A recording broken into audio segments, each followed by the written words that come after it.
Well, a very good afternoon, everybody, and welcome to Wantage Road. It's the Sunrisers versus Thunder here in Northampton. As you can probably hear, the umpires are being announced out into the middle in front of us.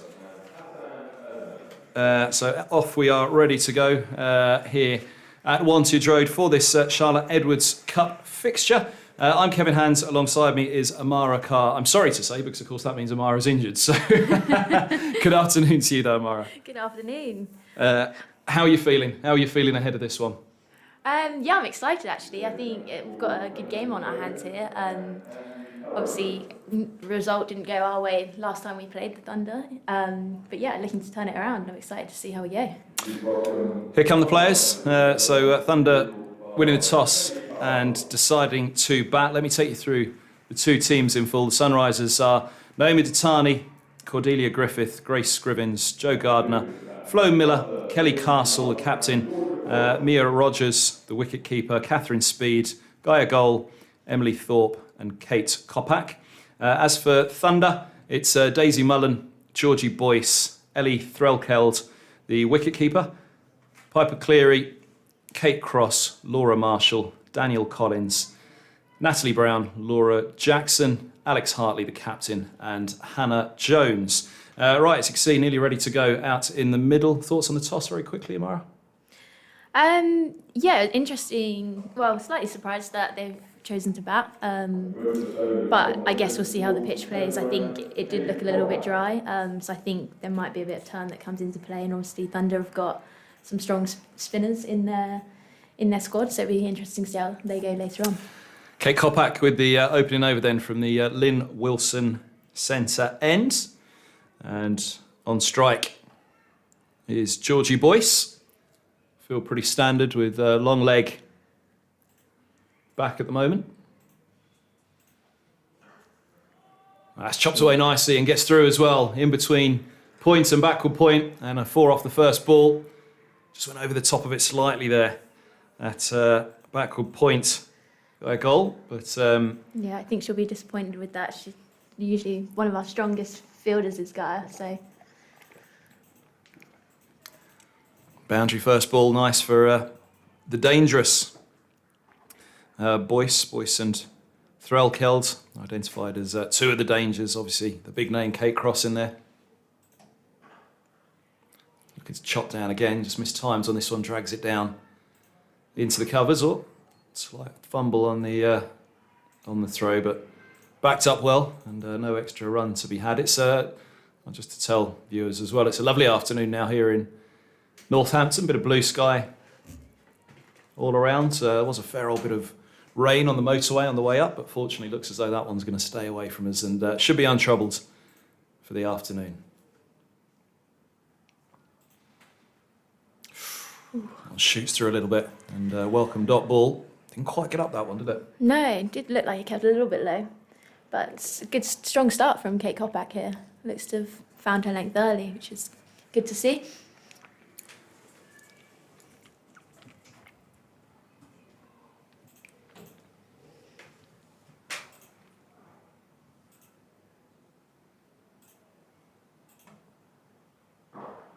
Line of length on that one again. Keeping it tight. Datani fielding in at mid-wicket, 4 without loss.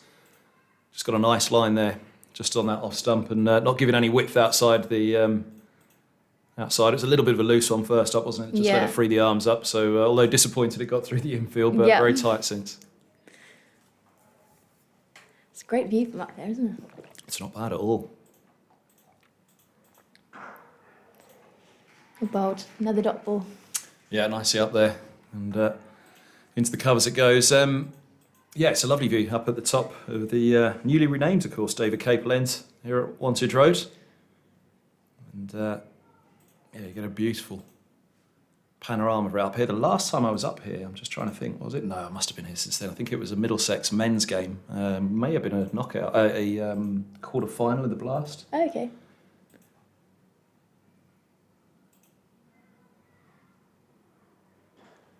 Oh, it's clipped nicely.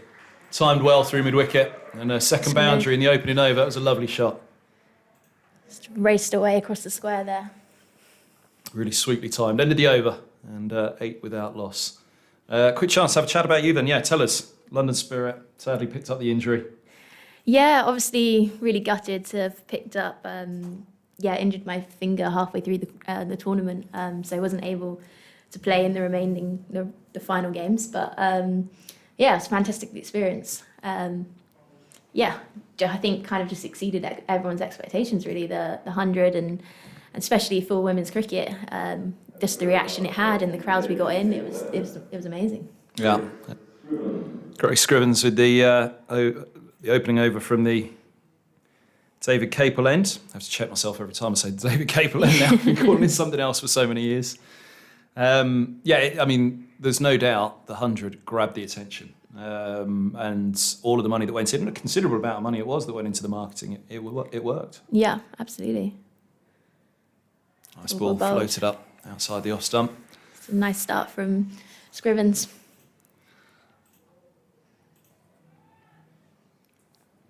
So I believe this is Daisy Mullen on strike, is it? It is, yeah. Oh, a bit of a loosener there, and does get cut off well on the boundary rope. That's a difficult one, having to scoop at it and hold them to 2. Brilliant piece of work out there in the deep.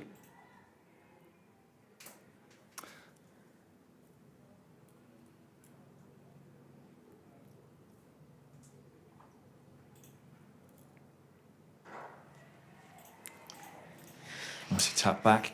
The 100, it did grab the attention, didn't it? So many things to pull apart coming out of it, but overall, it got people talking. It grabbed the attention. It got people talking, and as you said as well, talking far more about the women's game, crucially also.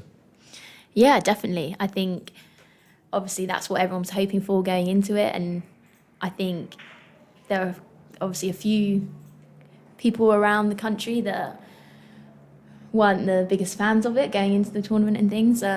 I think, like we said, for the women's game, I think it's done great things for the game and got people watching it. And Boyce on strike for the first time to Scrivens.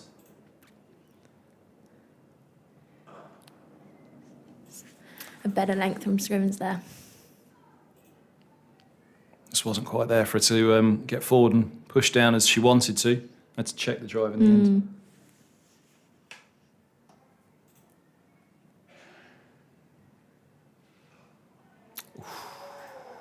Very nearly.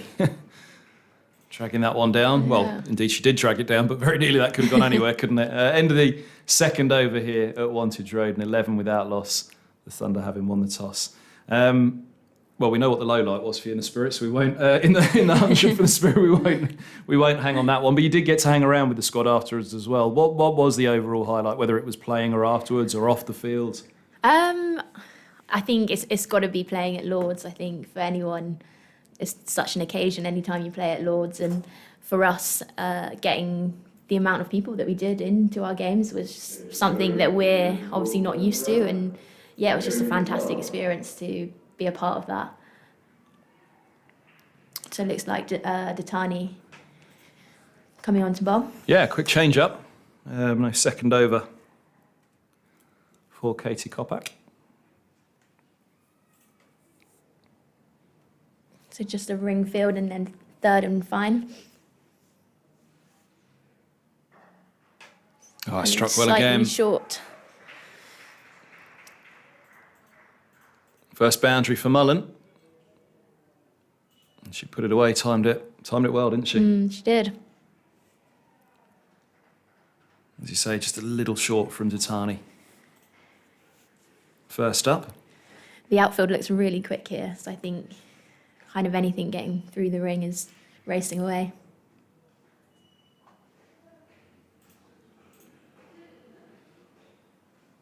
Wide signals.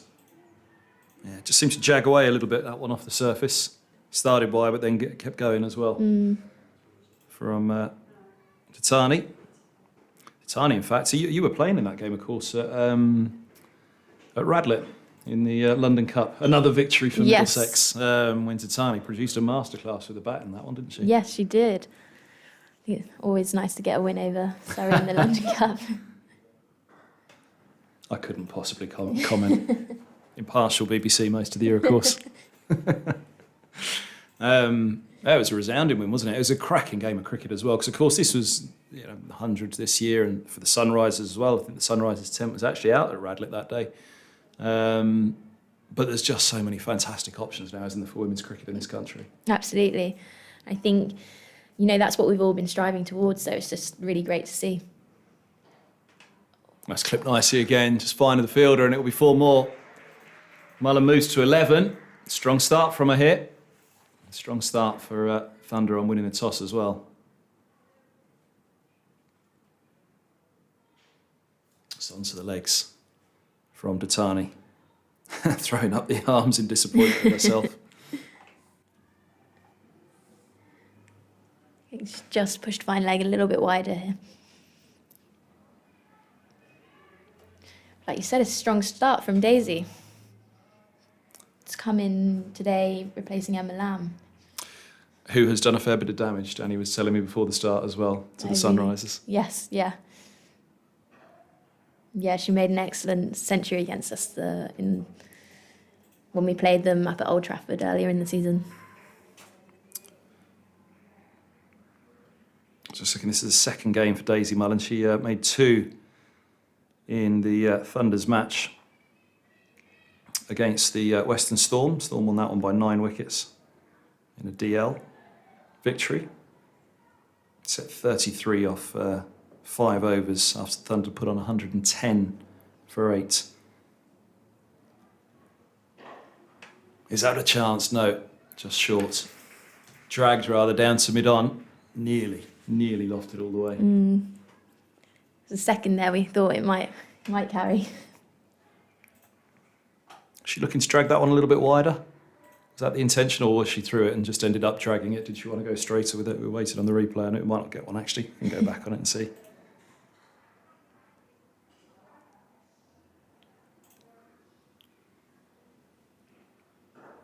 It's well bowled again by Dattani. Yeah, I don't know. She just potentially dragged it a little bit wider there. Yeah. Wasn't sure on the first look at the angle we were at whether she was looking to go back over the bowler's head or indeed try and access in between mid-on and mid-wicket. Tightly knit there though. It's a danger area, just trying to go across the line to that one in the air.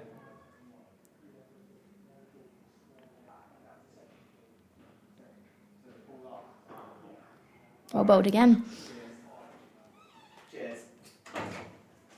2 dot balls to finish there for Naomi. Yeah, and apologies, I missed the no ball when it was called after the boundary. The what would it have been, 5th ball of the over. That. Yeah, there was a wise. I was just thinking where that extra ball came from. Just looked down at the screen to see the no ball that was put up. So 21 without loss it is for Thunder. Boyce on 8, Mullen on 11.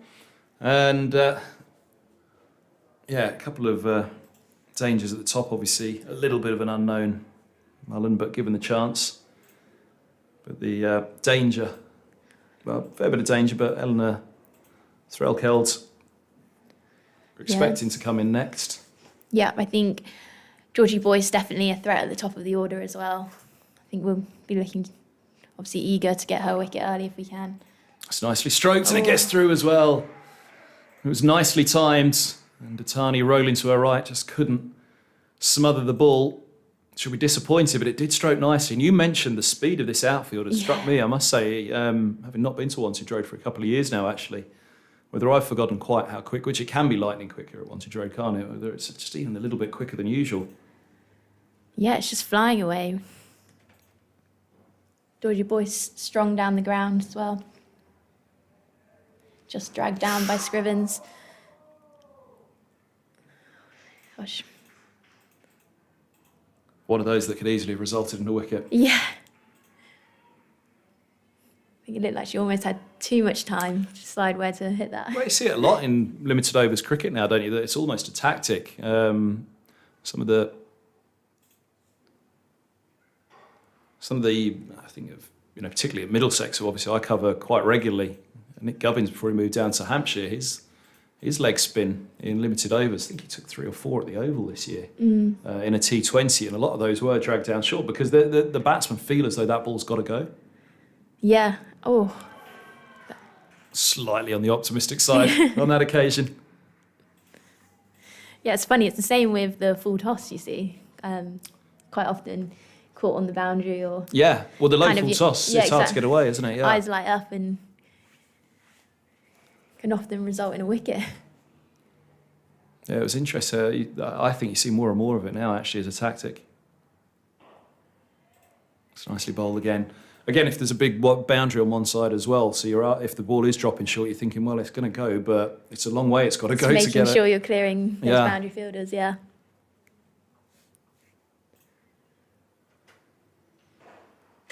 That struck nicely again.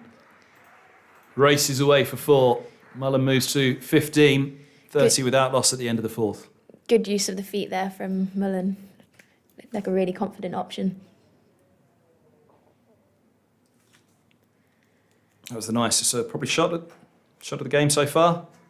Yeah, Sweetest strike, probably. yeah, moved her feet really well. Good strike down the ground. This looks like a strong start for the Thunder. Absolutely does. Danny was mentioning before the start as well, the spin options for the Thunder. Here at Wantage Road, always pretty spin-friendly ground. Yeah, it'll be interesting to see how they go later on. They got some really strong spinners in the Thunder lineup. Obviously, Alex Hartley, and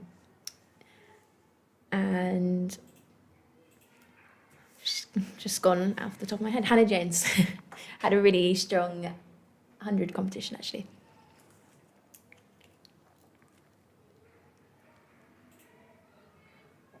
Here's a goal from the Lynn Wilson end.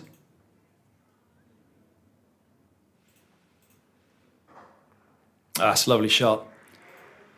Just giving a little bit of width from goal first ball. And Boyce well set now, making no mistake with that one, really able to access the offside strongly. Just crunched it through the offside there. Like you said, probably just a little bit too much width from Gaia there.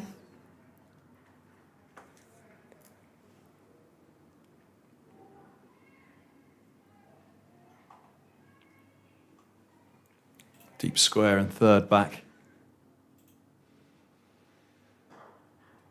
That's a better recovery from goal. Second ball, just looking to keep it on that off stump, keep it tight, force the batter to force the game. Absolutely.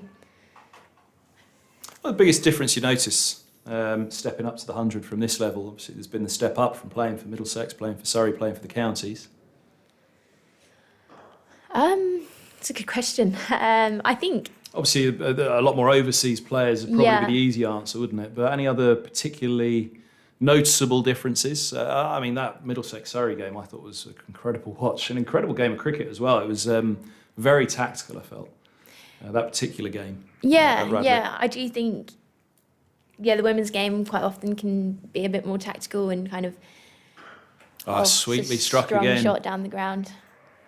I'd say in the 100 definitely, and kind of that next level up, the fielding just kind of across the board always kind of goes up a notch. And we've seen a couple of misfields here from Sunrisers. I think, everyone's just a lot more on it on the field, and you can't really get those chances in the field so much. And likewise with the bowling, bowlers are hitting the mark pretty consistently.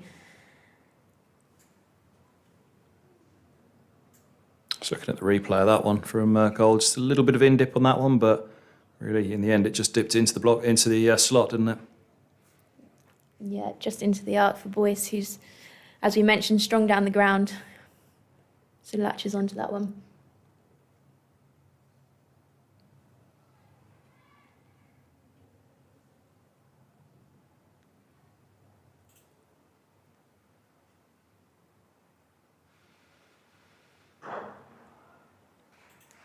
Bowled again.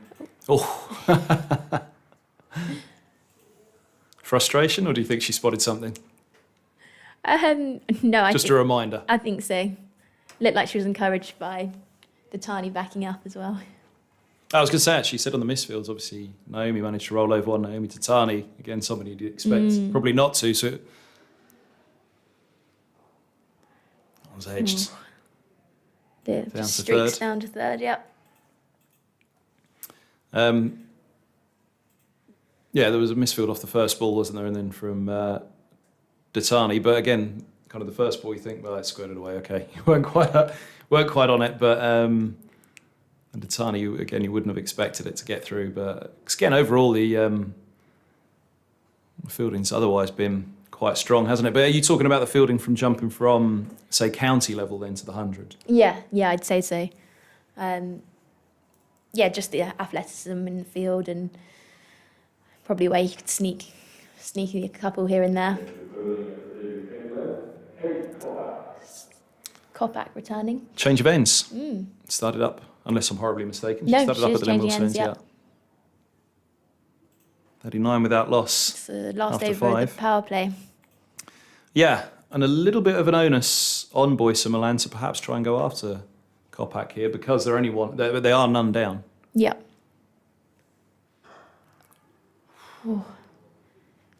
Oh, close from Tatani. That would have been gone.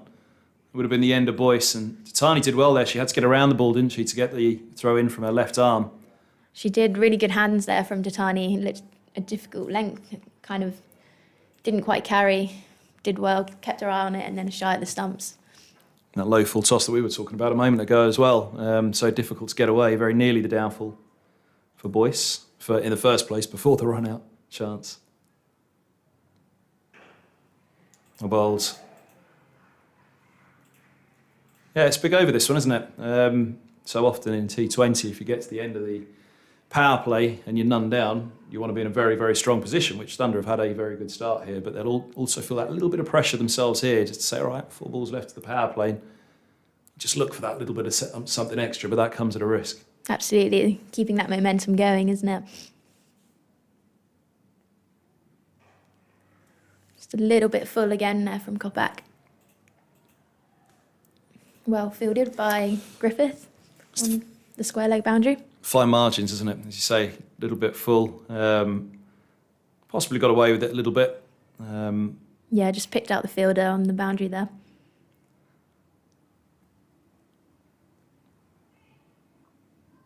Is she thinking mostly block hole at this stage, as I ask you? She's running in, we'll say, after this ball. I'm glad I brought you the second to answer as she dropped short on that one. Because we saw the 2 full tosses, didn't we? Yeah, interestingly, I usually Kopak at the start of the game and up top, she'd be looking to hit that kind of hard length, I'd say, and looking to hit the pitch. I think she's just missed her length slightly on those occasions.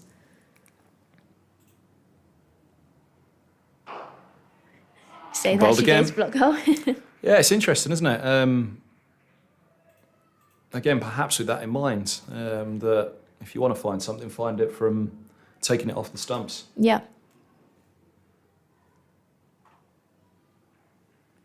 Last ball of the power play coming up.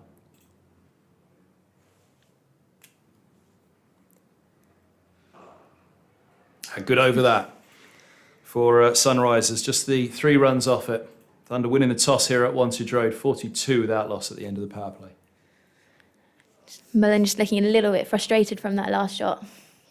Perhaps felt like she should have got after it a little bit more.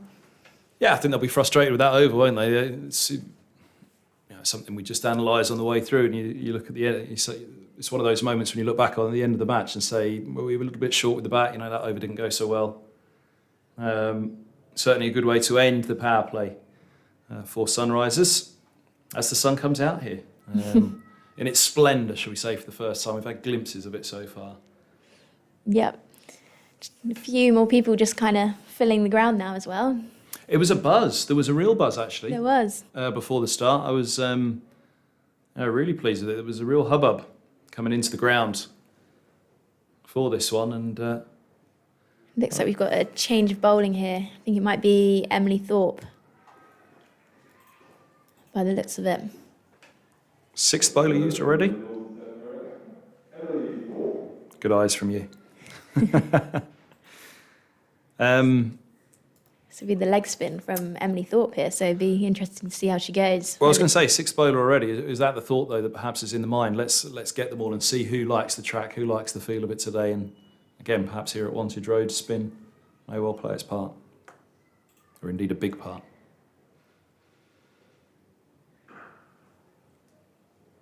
Nicely landed first ball.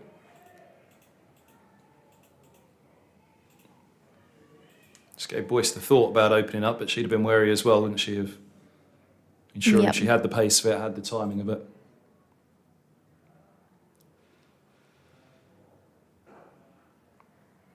Just not there to get away for Boyce. Well fielded by Griffiths. Got across nicely there. Good start from Thorpe. Two dot balls.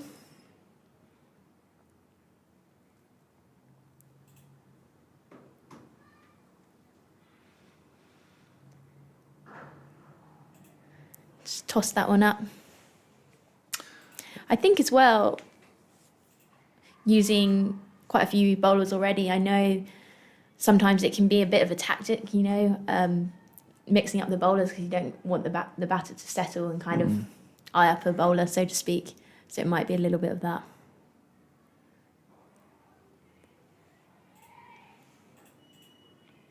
And so as well on the for wrist spinners and leg spinners, the start of the spell is always the most difficult, isn't it? Just getting that line right, not dragging it down, not giving it too much flight. And so Thorpe settled onto a really nice length very quickly here.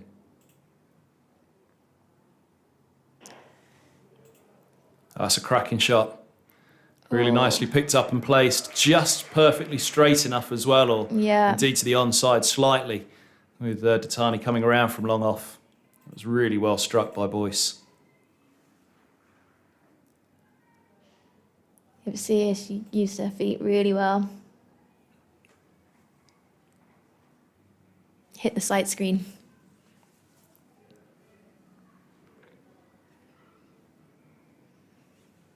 See what Thorpe comes back with here. Good response. Another shy. Yep. Which is important, isn't it? The intensity set Definitely. in the field. End of the over, 48 without loss after 7, so just the 6 off it. These two going well here. How much of a worry? Sorry? How much of a worry at this stage? Yeah, a little bit. I think you're always after those wickets, especially early doors in T20. Yeah, I think you don't really want these two to get going too much longer. It feels important to get that breakthrough now It for does. Sunrisers, doesn't it? Especially after the power play, no wickets down, but that good 6th over, which would have frustrated this pair. Definitely. These two just setting themselves a nice platform here. And another change of bowling. So Kelly Castle, the captain, coming on to bowl.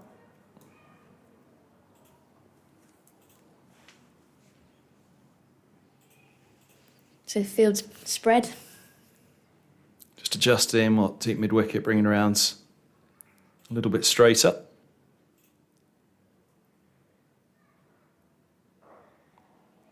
Oh, right up there, first ball. So yeah, cover long on, long off and mid-wicket. Probably looks like Castle's looking to bowl quite full and straight here, you'd assume from the field.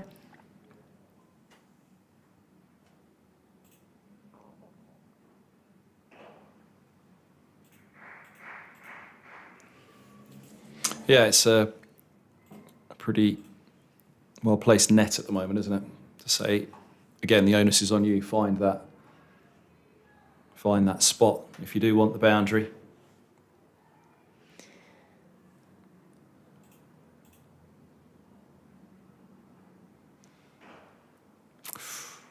Got away with that one perhaps a little.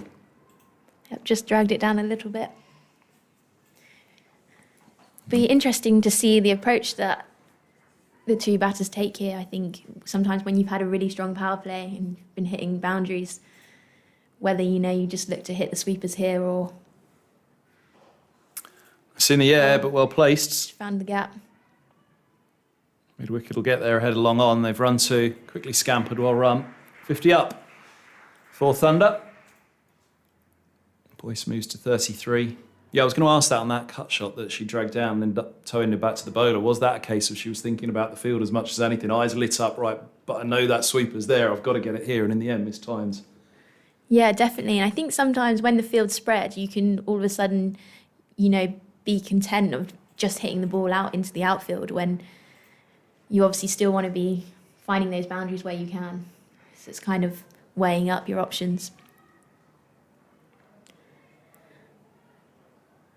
I feel like Boyce has suddenly raced to 30 odd here.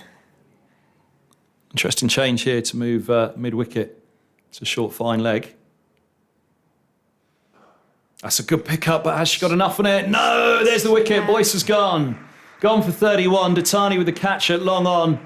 And the skipper with the breakthrough for the Sunrisers. 51 for 1 in the 8th. And a really big breakthrough there for the Sunrisers as Thunder lose their first wicket. Yeah, big wicket.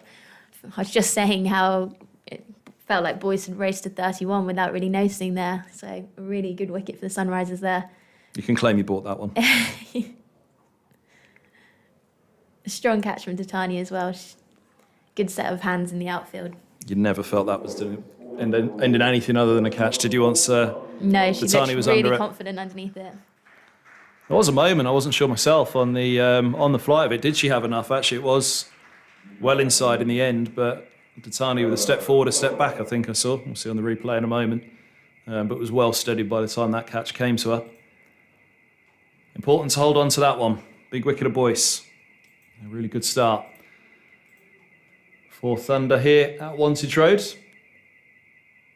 And a very solid 31 to get the visitors going. Much needed wicket, it felt like as well, didn't it? Yeah, very much so. I was pondering actually though as well, because we were talking about hitting the boundary, finding the boundaries and not hitting those fielders. Whether again, having got to this stage at none down, you always feel like if we're none down, there's still a little bit of pressure unless you are finding those boundaries regularly, because you don't want to leave runs out there. Yeah, definitely. I guess that's what we were kind of saying then. It's kind of, yeah, like you said, if you're none down, you're never quite sure like how much you should be doing, and you're always searching for that boundary and to go really hard at it. Got a goal back for a second over.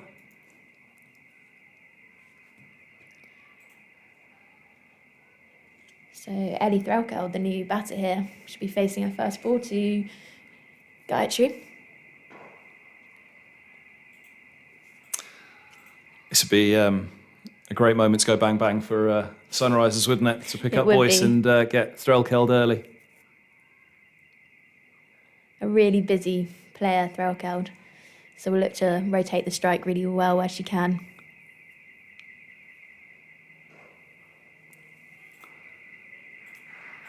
Nicely done, just to get her off the mark. Second ball.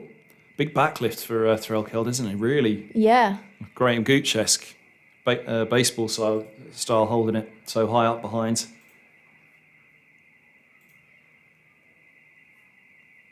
Mullen's gone well as well though, 18 from 22, a big part of that opening stand of 51. oh, Oh wow, oh that's has sweet. struck very nicely. That is sweet from Mullen. First 6 of the innings.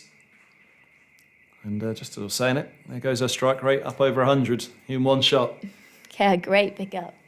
That sounded so nice off the bat, didn't it? Straight away, you kind of felt like it was going all the way. Not the easiest to get away for 6 either. Again, talking about that low full toss onto the legs as well. Better ball. Good reply from Gaia there. Again, that 6 though, it's one that can easily go wrong. I'm sure, well, we both felt it, I think, and Deep Square as well was probably thinking, this is mine. No, it's not, it's gone. That was really sweetly picked up. It was. Not an easy shot to play at all. Against a ball that's dipping down on you. There's a low full toss to try and get underneath it and get that leverage.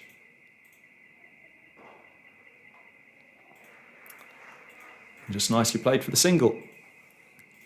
Really good from Mullen, 25 from 25.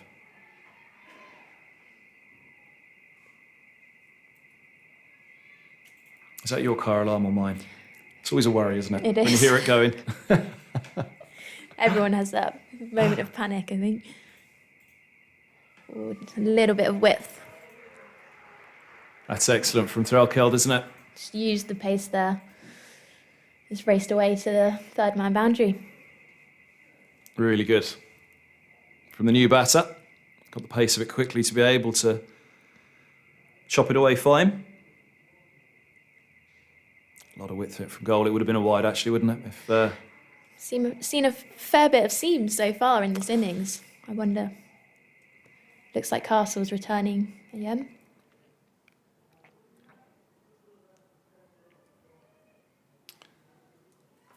Yeah, and that could be an interesting distinction come the end of the match as well, with the number of spinners that Thunder have in.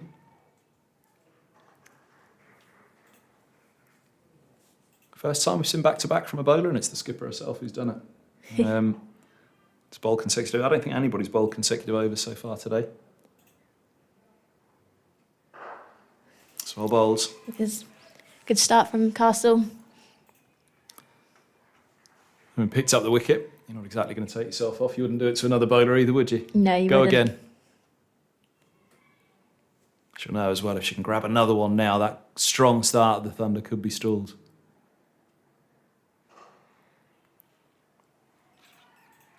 Strong start to the over. Castle can be really effective in these middle overs when the field's spread, just kind of bowling a really consistent line and length and asking the batter to do something different, basically.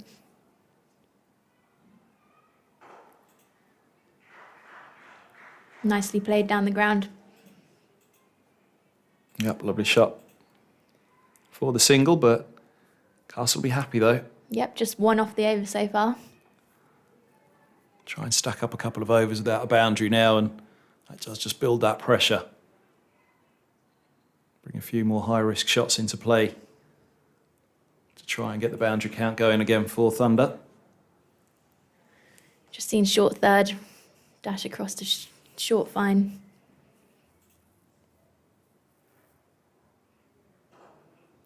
Another dot ball. It's good, isn't it? You say Threlkeld's one who will be looking, who'll be agitated now, I'd imagine. Yeah, I'd say so. She's one of those players, you know, who likes to be up and down the wicket, who likes to feel bat on ball and be rotating the strike. Oh, It's very well bowled again. it is. All dug out by Threlkeld. With that high backlift as well that she's got, putting it into the block hole early in her innings as well. Just test she's got the timing of it, the pace of it. Castle's just lost mid-wicket here. They've kind of all shuffled round. I assume just to protect the boundary. Oh, it's beautifully Another bowled really again. good bowl to finish up, yeah. 64 for 1 at the halfway stage. The Sunrisers, good little comeback here with the ball. Feels as though this innings not quite on a knife edge. If you're going to be one of the two at the moment, you'd be Thunder, all right. But there's just an opportunity here for Sunrisers to try and capitalise on it. Feels really good consecutive overs from the skipper. Yeah, it just feels like the momentum's just swung back into Sunrisers a little bit. Obviously, the breakthrough of Boyce, we said a big wicket, and kind of just a couple of really good overs since then. Mara Carr alongside myself, Kevin Hand in the commentary box for this one. Real pleasure to be here on a Saturday afternoon in Northampton, and as we were mentioning, it's a decent little crowd in for this one. Really, I'd say everybody said there was real excitement coming through the gates for this one. I felt when I came through, seems everybody was really looking forward to it, expecting a strong game. It's certainly been a strong start, as we've been saying, from Thunder. His Thorpe. Straight away, Wicket first ball. Straight to mid-wicket, and Mullen's day comes to an end. Good performance from her, 26 from Mullen, and got a goal with the catch at mid-wicket. relatively straightforward catch in the end. I was going to say straight away using her feet here, but she's just managed to pick out mid-wicket. Just dragged it in the end, didn't she? And she did. Not quite to the pitch of it. Ended up swinging it a little bit indeterminately to mid-wicket. Just we're saying. Just saying the not the knife edge of the innings, but the knife edge of this passage of play. And it has brought that second wicket for Sunrisers. Cleary comes out to bat. Lots of danger in this Thunder. Yeah, Cleary coming in, Australian. So a fair bit of experience from playing out in the Women's Big Bash in Australia.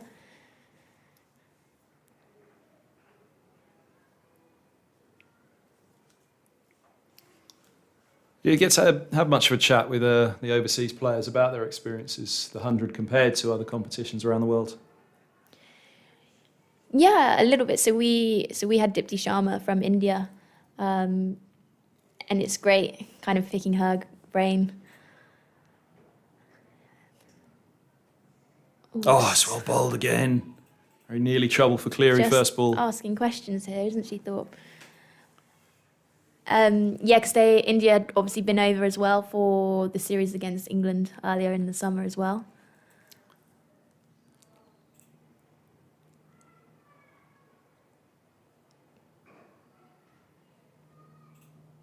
Nicely run. It's placed fine. Cover. It's Cleary off the mark. I guess my question was slightly stupid because I was thinking about the mixing in between, because everybody was, it's like a show on the road, isn't it, the 100? But Yeah. of course with bubbles, I guess you were still very restricted. So perhaps mixing with the opposition teams. Yeah, we weren't. So we were kind of in our own, I guess, bubble, although they're trying to not use the word bubble. Kind of secure environment. So there wasn't really much mixing allowed at all between teams and things. But we had Chloe Tryon from South Africa, Deandra Dottin from the West Indies, and Dipti Sharma. So a real range of international experience. It's dragged down from Thorpe, but she's got away with it. Yeah, just a couple that there was nearly the chance to get it away into the onside. Only a single though, out to deep mid wicket. The previous ball for Threlkeld.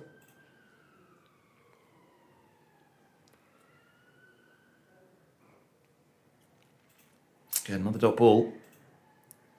And a very, very good over for Sunrisers. Just the 3 off it. Yeah. Yep. Or 3 have I runs got on my the score- wicket. Have I got my scorecard wrong? Scoreboard in front of us saying 2 runs off it. Either way, it was A very good over. Yeah, a good over. Was it 64 then at the end of the 9th? It must have been. It must have been. That's my bad maths or my bad writing ability to write down numbers. So it was just 2 off the over and the wicket.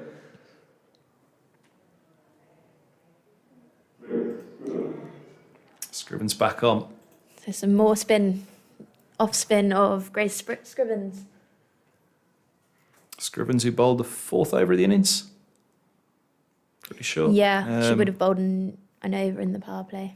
Just working out if it was this end. It was, wasn't it? It was, She yeah. bowled, yeah. So 3 out on the leg side here for Scrivens and deep cover.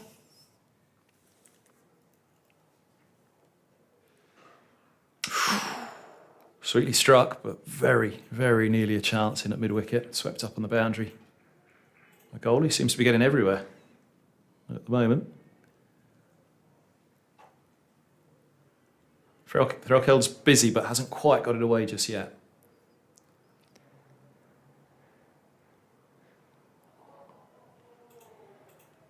Is that wide? No. Took a little bit of something, didn't it, on the way down? Yeah, So I was must have waiting for done, the yeah. signal. I just clipped the top of the front pad as Cleary opened up. Just trying to see on the replay, it wasn't quite clear. Must have just been a little something. Wow. Oh, opening up again. You can see Thunder just look a little agitated here, don't they? Don't they?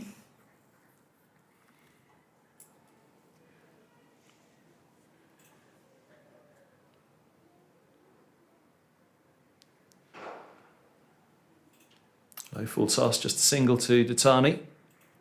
Cleary's on to 2 from 7. She'll be feeling the pressure now of upping that strike rate. Again with wickets in the bag.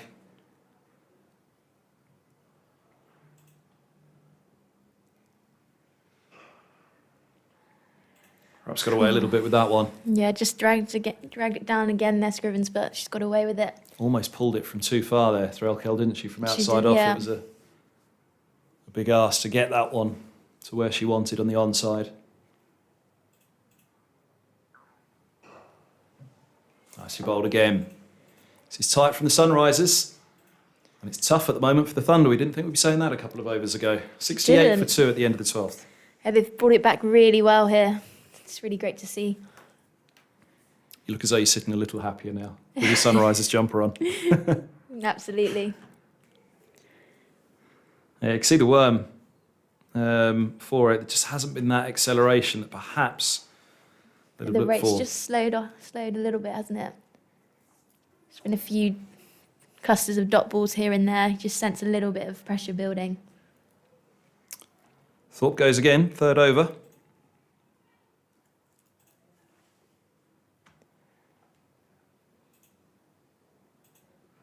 Oh, it's well bowled. Really well bowled by Thorpe. Flights it up Really? there. Yeah. It's just saying to Cleary, right, you're the one that needs the runs. Here you go. Have a go. Gets away with it Cleary, as it deflects away into the offside. And again, Again, yeah. Just flighting it up nicely as Thorpe. good reading of the game from Thorpe here, knowing that the pressure has just turned slightly, especially on Cleary.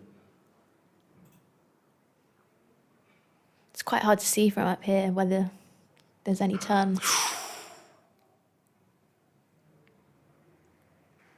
They're going to be twos, a mix-up, but they should get back and do. Very nearly a horrible mix-up for Cleary and Threlkeld. Again, the pressure at the moment. She came down the track and struck it. She'd have been hoping that it was away for four. I think premeditated thoughts come down the track to that one. Yeah, I think so.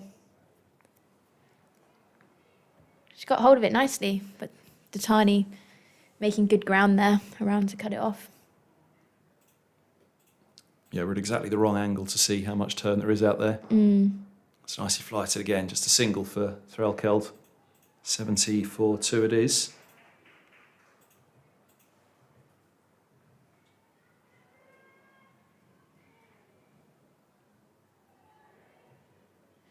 It's looking like another good over here from Emily Thorpe. Really important middle overs these for the Sunrisers.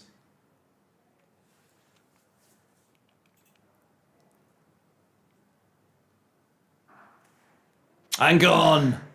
Pressure's just telling here for Thunder and for Cleary. Had to try and up that strike rate. 3 from 11 for Cleary, 70 for 3 in the 13th. Now Thunder having won the toss. Still with that good foundation as they had, plenty of time in this innings to go, but Sunrisers capitalising for sure in these middle overs at the moment and slowing up the visitors. Yeah, another great wicket from Emily Thorpe. We mentioned that you just sensed that there was a bit of pressure building. A few dot balls here and there, and you felt like something had to happen. Very similar to the wicket of Daisy Mullen, just using her feet and finding mid-wicket. Not much introduction needed for the new batter, Kate Cross. This could be the partnership where Thunder will look. Still with, 7 overs to go. There's time here to still get to a strong position as they'd have hoped from that opening partnership of 51, which came to an end, in the 8th over, I think it was. But yeah, since 63 for 1 at the end of the 9th, to 70 for 3 with 1 ball left of the 14th. Did I say that right? 63 for 1 at the end of the 9th, to 70 for 3, coming up to the end of the 13th. Really good. Really good from Sunrisers at this stage. Yeah, a couple of crucial wickets in this middle phase. Dot ball to end a very good over. 70 for 3. Cross and Threlkeld need to come together now as they do in the middle, but come together with a plan for Thunder here because Sunrisers have just started to get on top. So just the 2 off the over. Crucially, the wicket of Cleary caught at mid-wicket. Caught by Goal. Second catch for Goal today. Yep.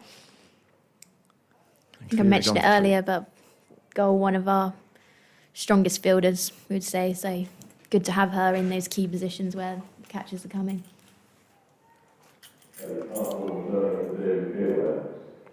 Castle with a third over with the David Capel end. That's a good stop. A great stop. Struck really firmly back at her there. She did really well to get a hand on that. You talked about the fielding earlier in this innings. in general about, not just about this match, but in general, it's so important, isn't it? It does set the tempo for everything. Yeah, massively. It's so important in these shorter forms of the games as well. That's one thing in the Middlesex men's side that the new overseas captain this year, Pete Hanscom, particularly keen on. He just feels that the entire match is set on the intensity in the field. Even with the batting, he says, just your mindset, everything. Start with it in the field and take it from there.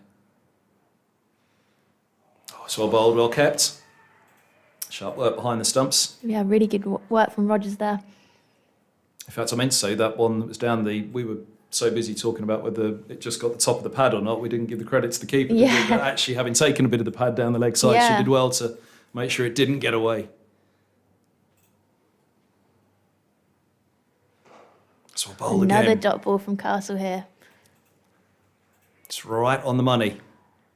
Castle, Just starting to look a little bit agitated here, Threlkeld. she's itching, isn't she? You can really see twice. And this over's managed to connect nicely with the ball.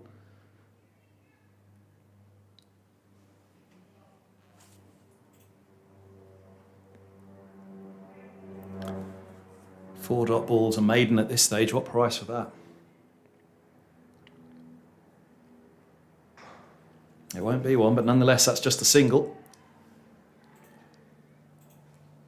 Sharp from Datani. Strong arm in. Yeah.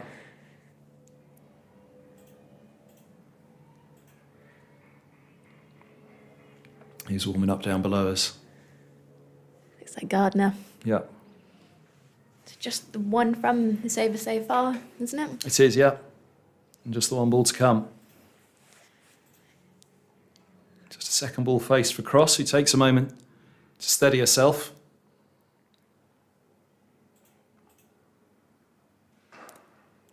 Bowled or played. Very good over for the Sunrisers, which seems to have been the repetition for me since that 9th over now. It's end of the 14th here at Wantage Road. And Thunder, who won the toss, are 71 for 3. Yeah, it's really great to see how the team's fighting, how Sunrisers are fighting back here after that strong start from Thunder.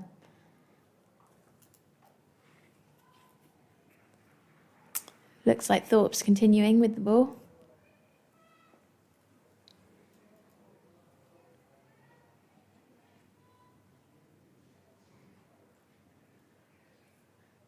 How many is that now for Emily Thorpe? This will be her last over.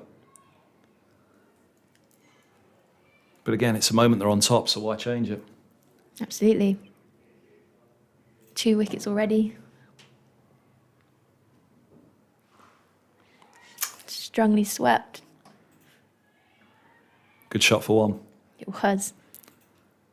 At this stage, Sunrisers will be happy with that. Again, we talked about that net being well set. Deep mid-wicket, deep square, long off and cover. The 4 back. I was just about to say the temptation, any really area that you think to take charge of it yourself is to go back over the bowler's head, but keeping it to the onside away from Datani at long off. That seems to me the best scoring option at the moment for the batters. Yeah, it does, definitely.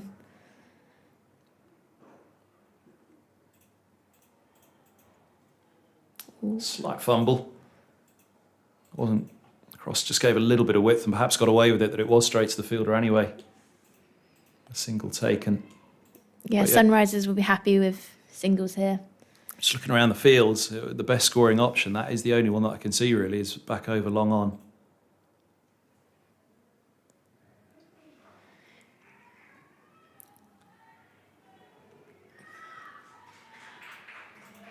Has to run hard here if she does.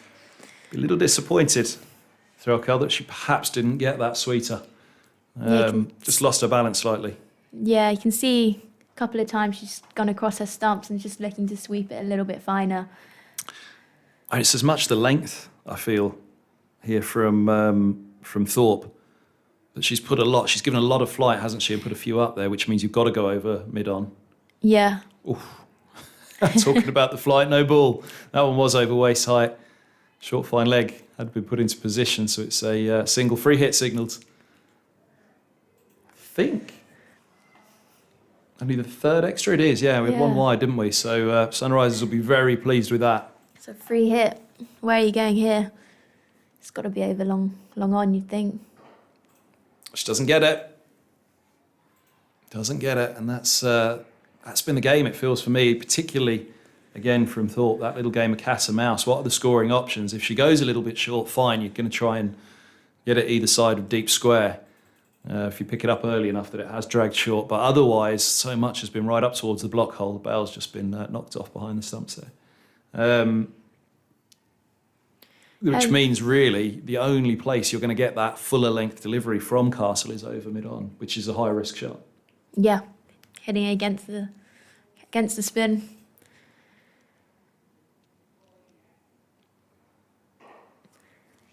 Gets it wide of mid-on, just a single though.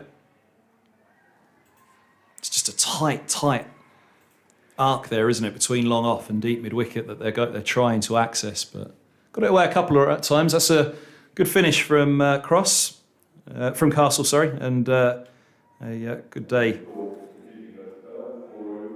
Sorry, I'm looking at the screen in front of me. Thorpe, I will get it right in the end. They'd gone to the new bowler. 2 for... I was desperately confused by the screen. 2 for 17 from 4 from Thorpe. And 78 for 3 after 15. Good day. Very, very good day.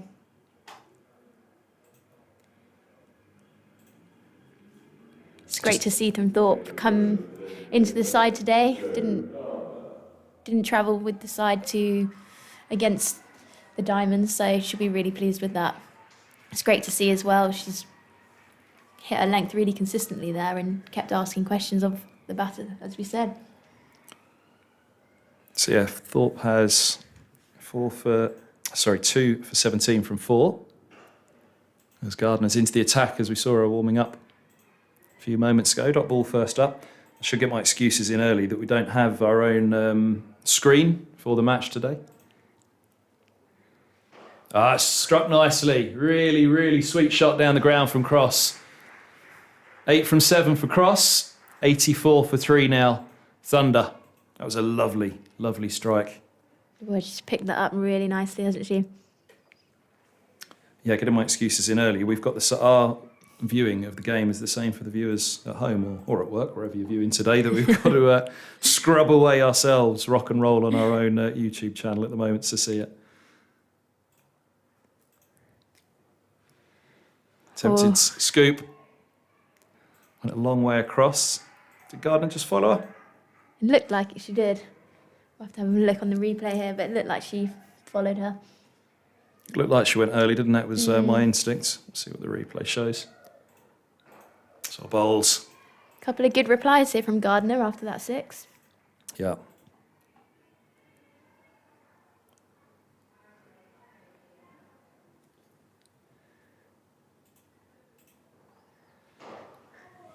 Struck well again. Datani's not going to get there. It's 4 more. Waving it at Gardner as it went by. Cross onto 12. Made a couple of really good connections. Cross, strong down on the ground, striking the ball really well there.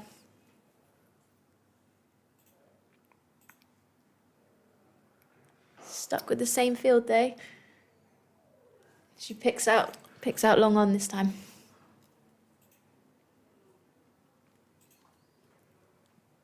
End of the over. Yes, it is. 89 for 3 after 16. So, 11 off that first over from Gardner. Tough time to come on to face these two because, 20 balls for Threlkelds, 11 now for Cross. And we said that this partnership will be the one that Thunder will really look to build on that solid foundation that was set with the opening stand from Mullen and Boyce. Yeah, they've both just had a little bit of a look. You get the sense that they're kind of open the arms now and start trying to find the boundary where they can. Just the 4 overs to go. Look at that run rate. It really has dipped off, hasn't it, for Thunder. Just picking up with that last over there, but prior to the 16th, those 3 wickets so crucial to slowing up Thunder at this stage after what was a very promising start, and looked as though it could have been a fair old day in the sun for Thunder here at Wantage Road, but Sunrisers coming back at them hard. Scrivens from the Lynn Wilson end. It's nicely played by Cross, just fine of cover, only a single, didn't quite find the gap. We talked a lot about that fast outfield in the early stages, not so much in these middle overs. It seems a long while since we talked about one racing away. It does.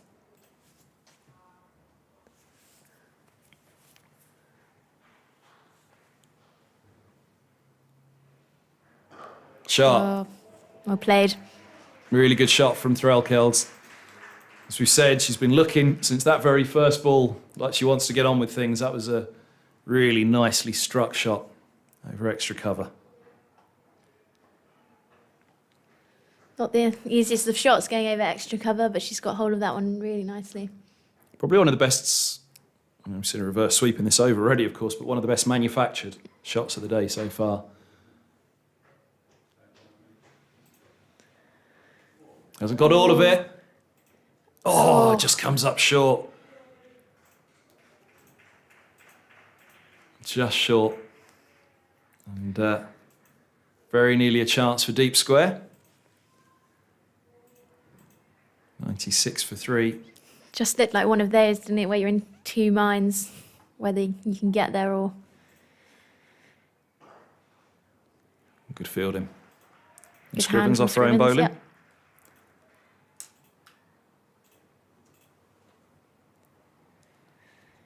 Threlkeld and Cross just look like they're upping the ante here.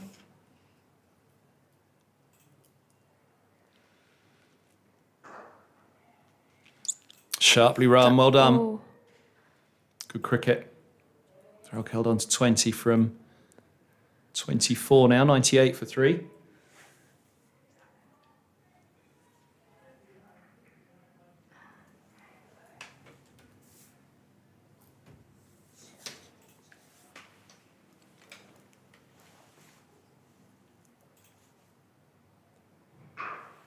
Ah, it's a nice pickup. Didn't quite get the reward for it. Titania around sharply. Just a single for Cross to end the over, moves to 15. 98 for 3 Thunder with 3 to go. What do you think they got in mind here? As much as possible, of course, but what's the minimum? I'd say they got to be looking, well, they'd be looking at 120.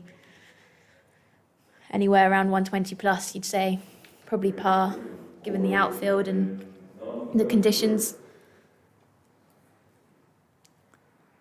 Just the 3 wickets down as well.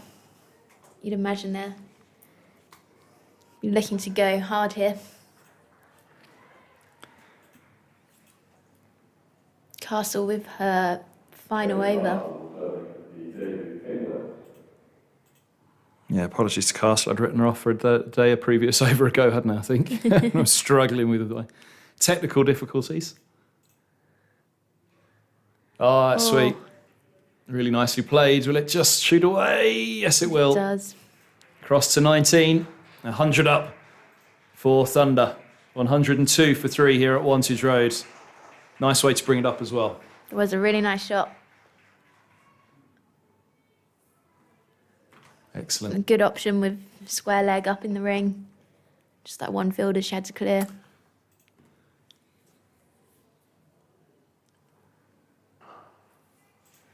Might think about 2 here. Tani's got to get round. Very, very well run.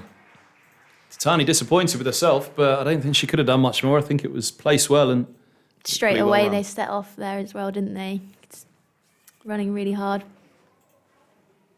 Crucial end to the innings coming here. It swung nicely to and fro this innings so far. How does it end? Just a single.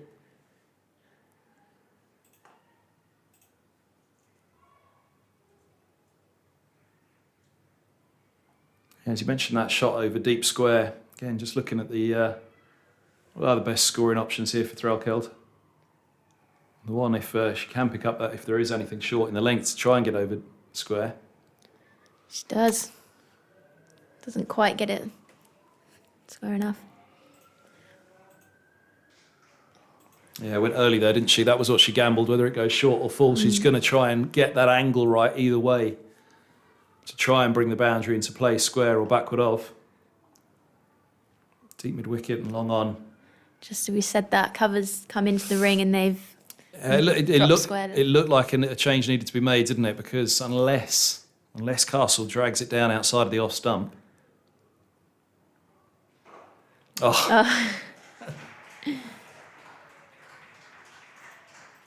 Well, I guess even if cover was back, that was 4 all the way. It was a good shot, wasn't it? But maybe. I know it was a signpost. I think it was just you just credit the batter there, don't you? Yeah, I think That so. point, that's good cricket. I still think what my thought was, which came with that field change, was correct to move deep square back. Yeah, I think Castle here just making sure extra covers on the ring. Yeah, maybe a little. At Maybe this it was a little stage, too you just want to straight. protect the boundary. Not too concerned with singles. Yeah, with long off back, maybe cover there was just a little bit too straight in hindsight. Or extra cover was too straight, I should say, Yeah. because cover was the one that came up, which then did invite the scoring area to be the cover region. To try and manufacture the shot, but nonetheless, 111 for 3 at the end of the 18th. And 12 balls to go. I'm all about the countdowns nowadays. Been watching the Blast quarterfinals this week. Where's the countdown? Why haven't they done it? Where's the countdown? Yeah, I know. It seems strange to watch it now, and it's so obvious. I've said it a few times, and I know that he won't mind me saying it, but Owen Morgan was the one who first introduced me to it many years ago now when we were talking about the 100 as it was then. I don't think it was called the 100 back then, but he said something visual on the screen. He said when he was growing up watching any sport, you didn't know the rules of all of them, but you needed something visual on the screen that gave you an indicator, this is good, this isn't so good. He said he was watching the Olympics and you might get a green light or a red light, and he just knew instinctively, right, okay, well that obviously went well, that didn't, and you work it out as you go. And for those who are new to cricket, a countdown, something visual on the screen, he said, was something that was very much required. So all credit to Owen Morgan, whether it was actually he that thought of those bars up and down, but he was the one that said something visual needs to be on the screen. Oh, that one gets through. That's a strong start to the over by signals. I was just waiting to see whether that was going to be signalled as a wide. Always difficult for the keeper stood up as soon as the batsman's kind of moving around and lapping. I've got a lot of sympathy there for the keeper. That's why I'm waiting on the replay. I think it was signalled byes, but whether...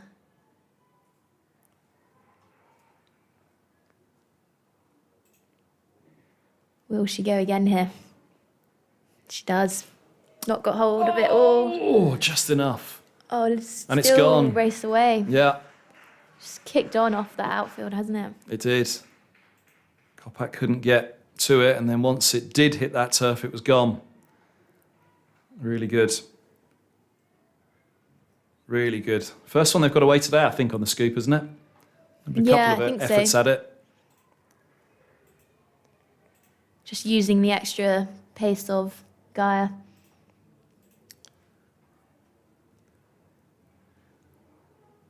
Bowser! Cross has gone for 26. 119 for 4. Really good comeback from Gaia Goal. Difficult first couple of balls, but comes back very strongly with the third ball of the over. 119 for 4 in the 19th. Yeah, great comeback from Gaia there. Full and straight. Can't do much with that when full and straight in the block hole.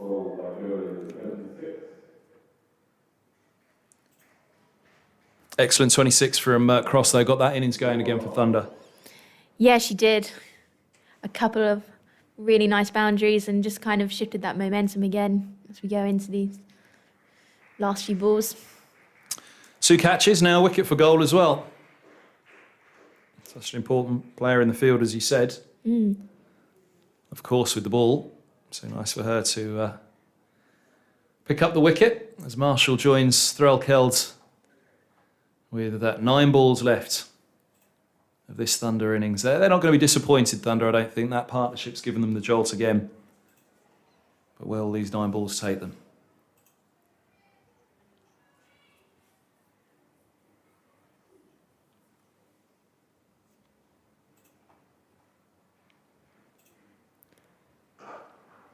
Bowles, just a single. Down to long off, right into the block hole again from goal. I'm sure Marshall was set for that, expecting the block hole ball. Yeah, it just looks like a bit of a plan here, kind of all the batters, they can just sit deep at this depth stage, bat on off stump and look to hit it hard into the leg side or up the ground. Goes across again. Think about two. No, is the call. Such a strong arm from Gardner out there on the boundary. Excellent. Excellent fielding, and had to be quickly back there to ensure that there wasn't a run out.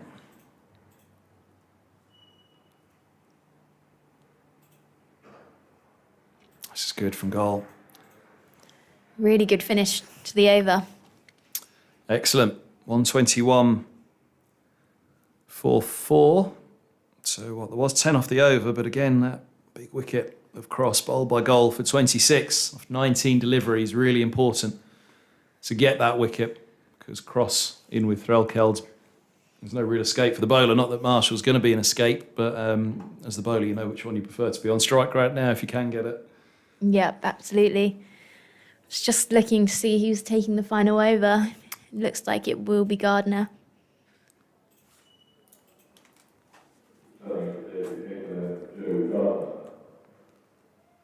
Let's give you goals figures in a moment for what she finished with today.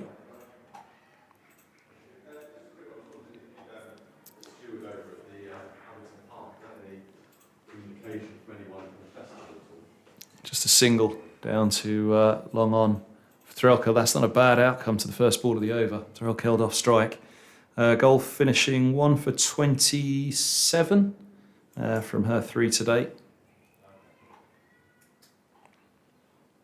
Gardner here, just the one over going for 11. Interesting move to go to Gardner at this stage. Kopak 2 for 11, none for 11 off her 2. Follows up with a good block hole delivery. Yeah, I was actually going to say before that delivery, Gardner would usually be one of our death bowlers. So not too much of a surprise in that regard. Oh, that's sharp behind the stumps, not out's the call. It was 2. I was looking at both umpires there. 1, whether it was a wide, and 2, whether it was a stumping.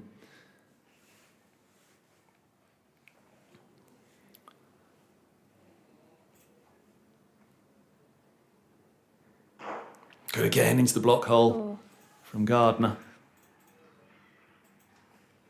Good to be consistent as well from the skipper, isn't it, to back your plans. Again, 1 for 11, the only over so far, and easy to look at the scorecard and say, well, Kopak only went for 2 overs for 11. Oh, goes across the stumps. Oh, gone. Threlkeld trying to find that boundary, trying to get it backward a square on the leg side and stepping all the way across and missing. So Gardner strikes. It's 1, 2, 3 for 5 for the Thunder with 1 ball left to this innings here at Wantage Road. Yeah, really purposeful innings from Ellie Threlkeld there. Took a while to get going, didn't she? But then managed to find the gaps really nicely.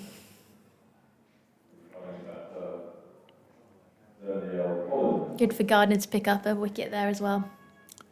Danielle Collins coming in. He'll be on strike for the final delivery, which well, there's just 2 off this final over so far, and we were talking about what, they were 100 and, well, pretty much 120 with 9 balls left, weren't they? So only 2 runs scored off 8 balls thereafter. We talked a couple of times, talked about the end of the power play, didn't we? That 6th over, but I think these final 9 deliveries here as well, if Thunder are on the wrong end of it today, this will be what they'll look back on. First left-hander of the innings. Yeah, I was just thinking that actually. And well bowled from Gardner, didn't put her off at all. Into the block hole and just a single to finish. So great, 1, 2, 4 for 4. Yeah, great finish from Gardner there. 3 off that final over and a wicket for Gardner. That's brilliant for Sunrisers. Collins with 1, Marshall with 2. But that was really good. really good cricket for me across that innings from both sides, because there were many, probably, I'd say, 4 swings in that, from that opening partnership. Very strong comeback from Sunrisers in those middle overs.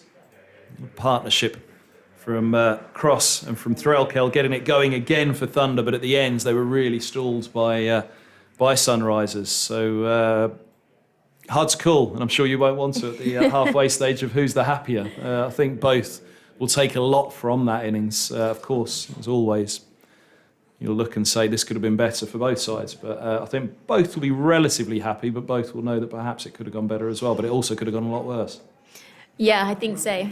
Hit the nail on the head. I think Thunder will be happy that they've got a total on the board. You know, it's always difficult to chase a total, no matter how high it is. But I think, like you said, Sunrisers will be happy with that, given the start, and really brought it back there. Some crucial wickets in the middle phase of the game. Absolutely. I'll take you through those bowling figures and tell you how that innings ended.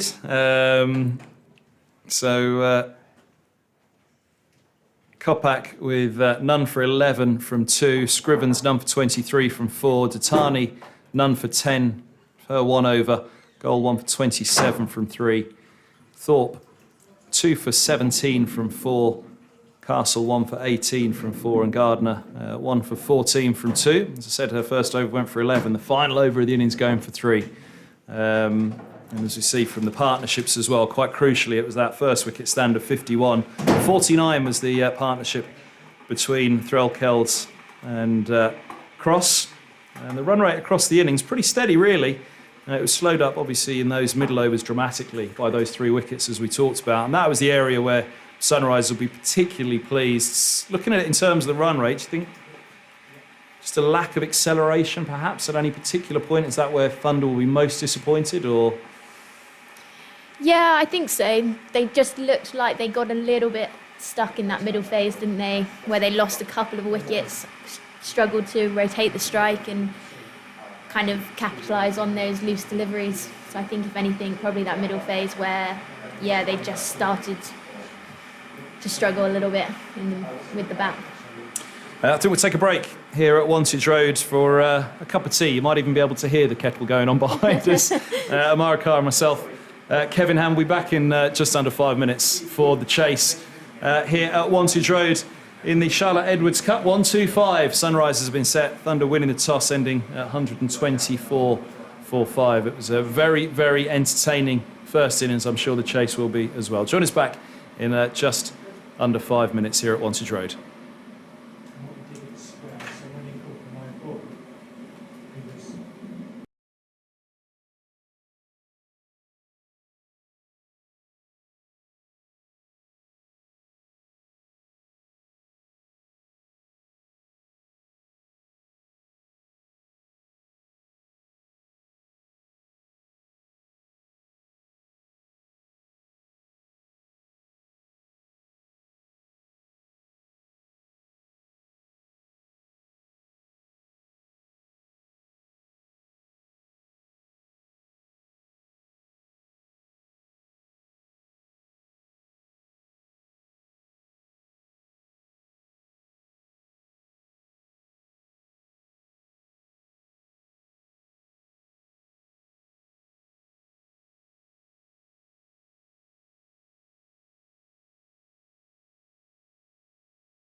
in a second.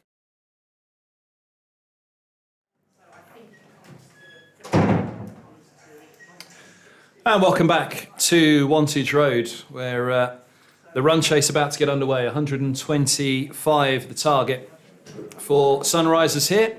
Thunder winning the toss, 124 for 5. Really intriguing first innings here in the Charlotte Edwards Cup. Real to and fro, real ebb and flow about that first innings. Your commentary team for this one, myself, Kevin Hand, and Amara Carr, who is alongside me. And out to bat, Tatani and Griffith. Last time I saw Tatani bat in person, it was a masterclass, as I said. And this power play now, I think everybody in agreement, could be crucial. I think the big thing for Sunrisers, though, don't lose it. It's going to be Kate Cross to open up down below us at the David Capel end.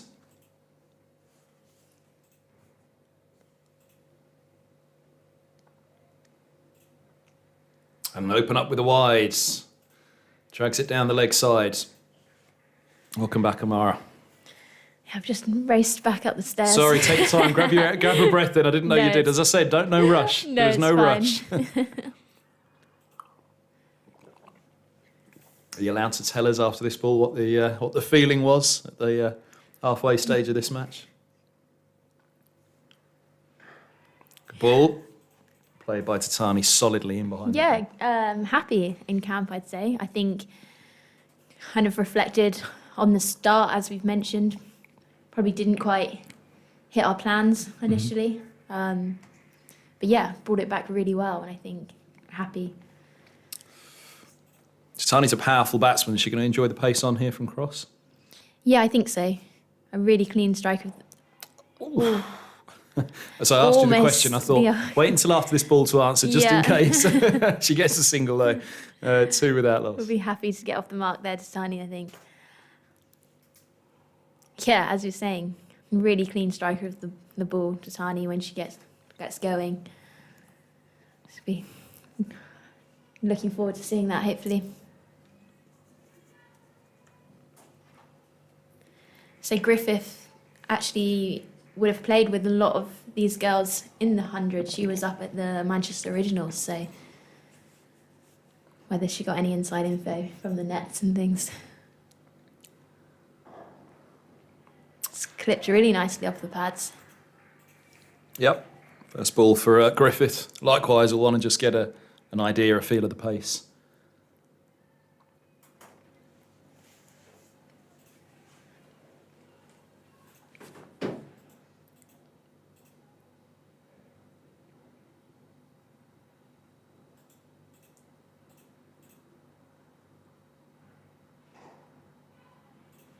Nicely played, just for a single. Yeah, one of the, I guess the feeling up here, a few of us gathered around the tee-urn in the interval, was don't lose it in the power play for the Sunrisers, as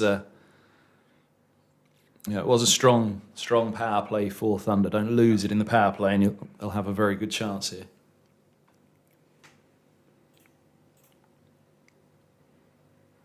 That's well bowled. Tatani beaten. Really good stuff from Cross.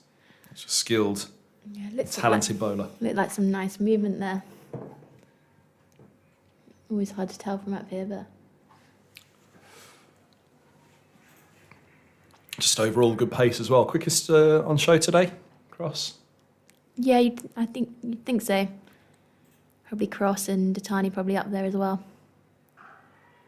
Who she bowls to now? Of course, we only saw that one over from Datani, didn't we? But yeah, pushes it through sharply as well. 3 for no wicket then at the end of the opening over here. 125 is the target for Sunrisers to win. Thunder winning the toss and batting first at Wantage Road. Yeah, the feeling was that, I mean, by losing it in the power play, you lose it by losing too many wickets, don't you? You're not going to lose it in the power play by being a little bit short with the bat, but could lose in terms of runs, but could lose it by being too many wickets down by the end of that 6th over. Yes, definitely. I think it's always kind of weighing up how, obviously wanting to go hard in the power play, but like you said, not wanting to lose too many wickets up top.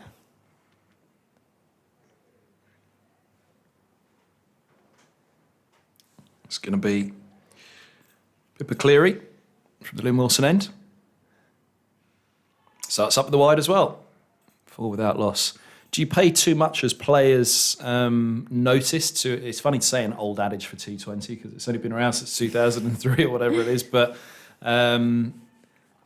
lose 3 or more wickets in the power play and you lose 90% of your matches, which is one that's rolled out quite often on radio and TV broadcasts. But how much players do pay notice to that as this ball's onto the pads, appeal goes up, trickles to a short fine leg and drifting down the leg side in the umpire's opinion. Yeah, lose 3 or more wickets in your power play and you lose 90% of your matches. And I think, again, for Sunrisers here, my gut instinct would be you could gamble 1 in this power play, but again, no need to gamble any more. It's Yeah, I think so, especially when you're chasing 120, 125. It's not a... Oh, that one looked as though she played across it, didn't it? It was going to be tight, not Yeah. out. It did look like she was thinking about it there. Yeah, like I was saying, sorry, it's we're chasing a score that's kind of there or thereabouts to run a ball. There is that ability to catch up later on if need be.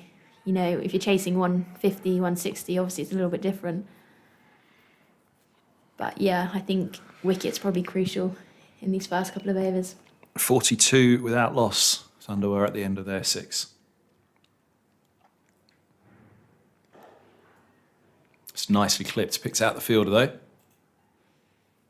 Bowling a really tight line here, Cleary. That last one, just looking back at the replay on the LBW, we don't have the angle to get that good a look at it, but just your instinct told you there was a shuffle across from Griffith and playing across the line, so it was pretty full in length as well. It must have been a tight one. Looking for that width. Again, that one didn't get up. We saw one of those early in the Thunder innings as well, didn't we? One that shot low from the Lynn Wilson end outside off like that. Griffith's perhaps just playing for it to have kicked up a little bit more. Yeah, just looking to hit it a little bit square, perhaps.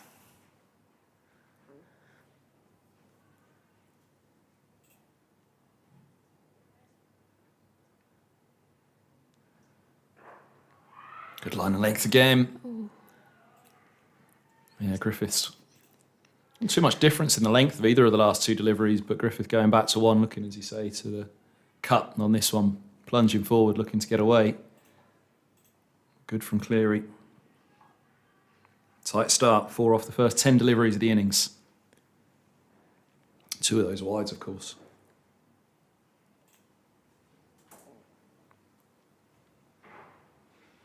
And another one. It was a fair way into the Thunder innings when we noted the 3rd extra of the innings, wasn't it? It was a no ball indeed and a free hit.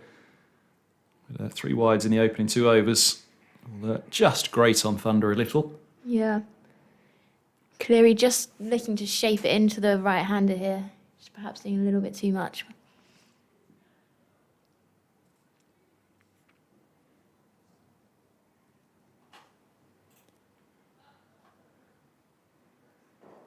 Bowled again. No room really for Griffiths to go anywhere with that one. End of the 2nd and 5 without loss. Sunrisers chasing 125 here at Wantage Road. What it's become a very sunny afternoon as well. Looks glorious. It's beautiful, isn't it? Yeah, it's a lovely day. It really does light up Northampton, Wantage Road, when the sun comes out. Lovely church steeple away in the distance as we look across to the Lynn Wilson centre end. And those red bricked houses that fade away into green on the horizon in front of us. It's a glorious sight. It's a glorious sight without the sun out as well, but it's very nice with the sun out, I should say. Yeah, it is. It's actually the first time we've played here as the Sunrisers side, so it's great to get a game of cricket here and great to be able to have some people come in and be able to watch. Spinning early, Hannah Jones. Tiny pushing back. We mentioned this, didn't we? The spin-heavy Thunder side. We did. For the visitors, as you say, not much home advantage, the first experience of Wantage Road.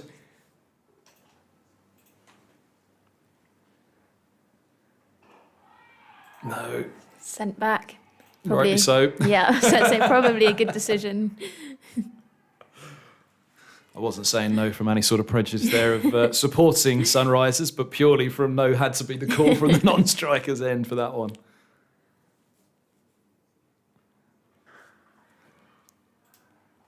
That's well stopped.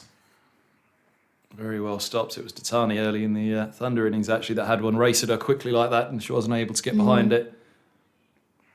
Just hurt the finger there, perhaps, as well, for Alex Hartley. Does yours just wince a little bit? Yeah. You just feel a little bit more pain going through yours as you see Hartley checking the finger.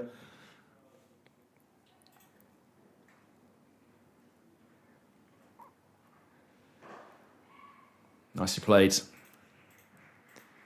No thought of a second. It's a nice shot nonetheless. Yeah, great intent from Cordelia there. Really nice use of the feet and just to punch it through mid-wicket.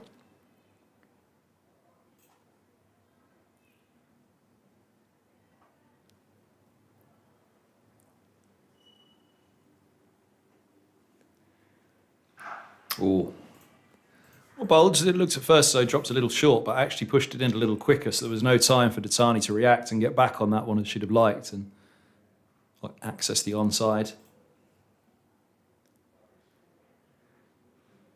Ooh. Again, a good mix up of pace, just took the pace off a little bit more on that one. 7 without loss after 3 in the chase here, and a very good start from Thunder with the ball. Again, we mentioned you could lose it with too many wickets down. You're not particularly going to lose it being too light with the number of runs in the power play, but certainly halfway through the set, the power play, sure, Datani and Griffith will say now's the time to gamble. Try and pick a bowler, try and pick an area, and try and go after it and just get this innings going with a couple of boundaries. It's worth the gamble of at least 1 wicket at this stage. Yeah, you'd think so. Just 7 on the board. Cleary Sorry. again. No, it's okay. Cleary again. Both are showing some real good intent, just not quite managing to find the gaps. That helps. That helps a lot. Little edge, little tickle that goes away. And the first boundary of the innings. 11 without loss. Sometimes all you need, isn't it? Exactly. Just a little something to go your way.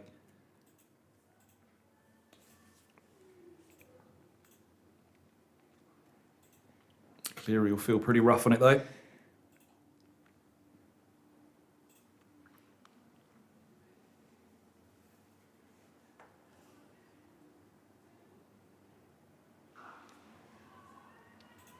Didn't quite get hold of it. No. Griffith, but as you said, you can see that they're ready to get on with it. It feels like they've got the feel of it now, these two. It does.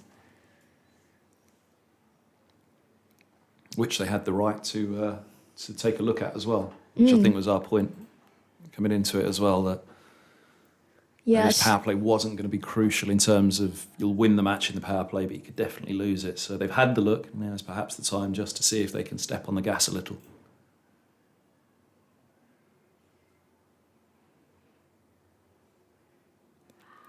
And the wide. Left-handed, right-handed combination. It was something the Sunrisers didn't particularly have to look at until the very last delivery of the innings. All right-handers. Yeah, it's always handy having a left-hander at the top of the innings.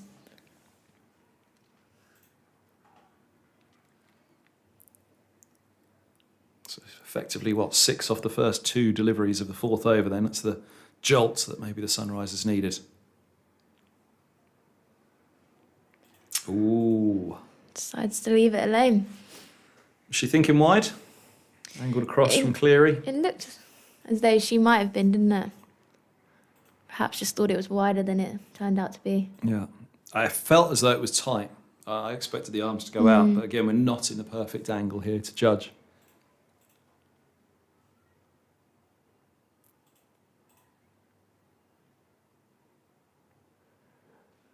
That's well bowled. It's a change of pace. A really smart bowler, Cleary. As I mentioned earlier, obviously got that WBBL experience. I think where she's really handy with the ball, just those change-ups. It felt really intelligent at that moment as well, because she'll know Datani's looking to swing those arms right now.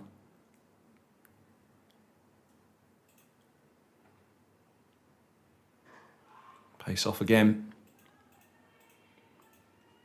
Pushing towards a good end to the over here, Cleary.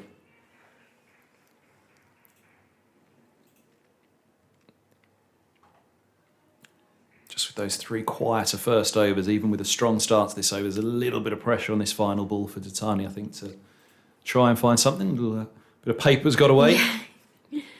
Be kind, paper, stop. Yeah, there we go.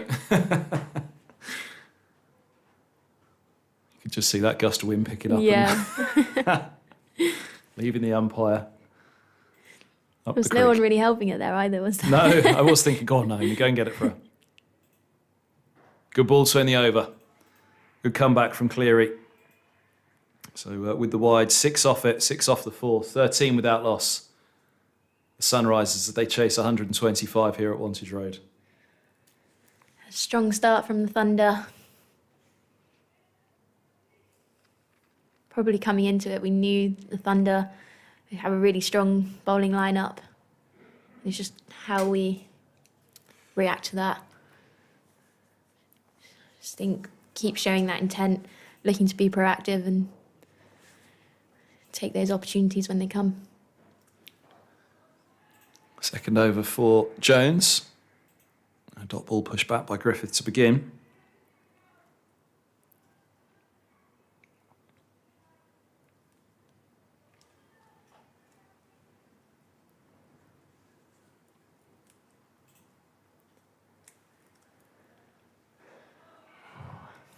That's good running.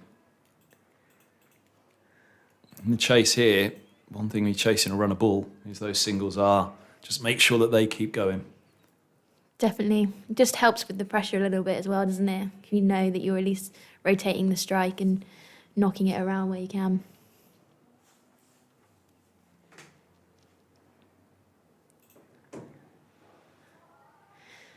It's quite deceiving from Jones here, like you said earlier. It looks like it's almost a little bit short, but it's actually quite a good length. Hard to get away.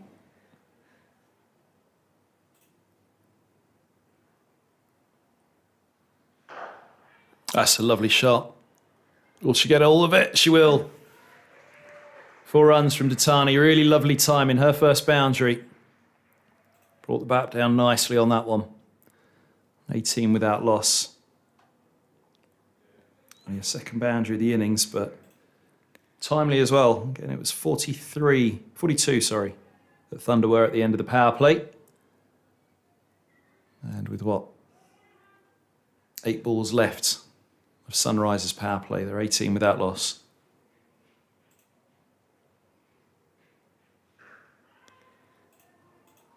You feel she missed out there. Wasn't quite the width for it to get the placement on it No. that she was looking for. Datani, she got the time in, but couldn't She get the did. placement. Yeah, made really good contact with the ball. Just couldn't quite beat extra colour. And again, Could enter the over. 5 gone, 18 without loss after 5. So 6 balls left of the power play. And again, it feels like a gamble button is worth pressing here for these two. They'll have a feel of it out there though. And obviously, you know, bowlers, you know what the tactics will be from the Thunder, the expected order that they'll bowl in. What was your feeling in the halfway stage in terms of the spin options for Sunrisers compared to Thunder? Because that's one thing we do expect in this innings. Is after the power play to perhaps see a little bit more of that spin. yeah, definitely. I think obviously we've seen there from Hannah Jones a couple of really good overs to start with. Change of ends for Cross. Good running. Really sharp. Really quick off the mark there. Great running. Had to be, didn't she? It was excellent. Called it well. Yeah, I think we saw Emily Thorpe bowl really well there, managed to pick up a couple of wickets. I think spin, like you said, will play a big contribution in this innings. It's kind of how we react to that.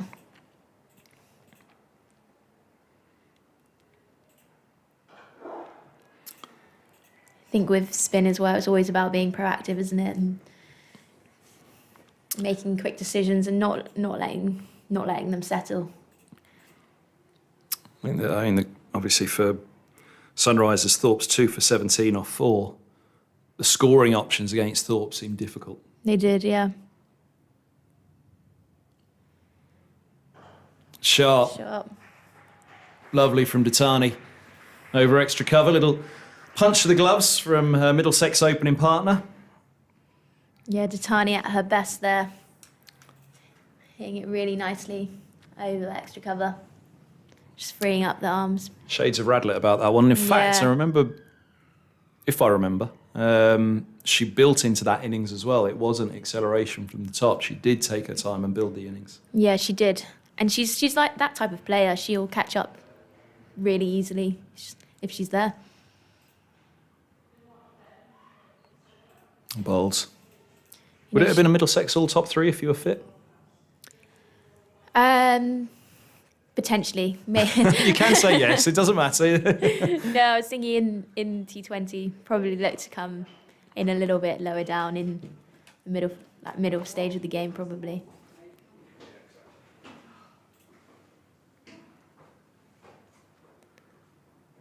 Ooh. Not out. Probably just going down that leg side. Just looked to stick in the pitch a little bit, that one, didn't it?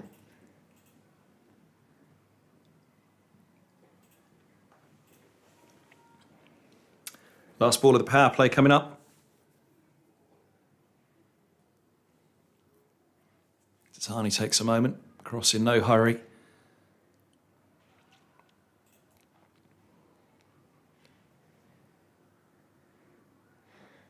Oh, and it's dollied up. Gone at short fine leg. Dattani falls. Last ball of the power play. Really good from Kate Cross. I was wondering what she'd do with it. I fancied full on the stumps, but just took the pace off slightly. And Dattani looking, seeing the length, perhaps didn't quite get the pace of it right and only dollies it up to short fine leg. Gone for 10, 23 for 1 at the end of the power play, Sunrisers. Yeah. It's kind of looked a little bit unexpected on Dattani there. Just stopped our hands a little bit. Obviously, really unfortunate for Sunrisers. She looked as if she was getting going there. Just trying to work out myself what Cross was going to do with the last ball of the power play. I was expecting full into the stumps, thinking if Dattani swings, she misses. So clever from Cross. Very clever. Put it on a length.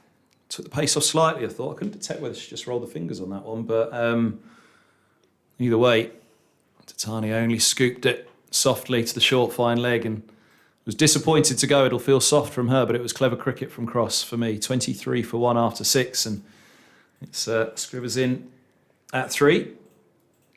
And not the power play that Sunrisers would have wanted, but again, it's 20 runs in the difference, isn't it? 42 without loss, 23 for 1. It's nothing that can't be overcome, building through the innings, which is what Sunrisers will do now.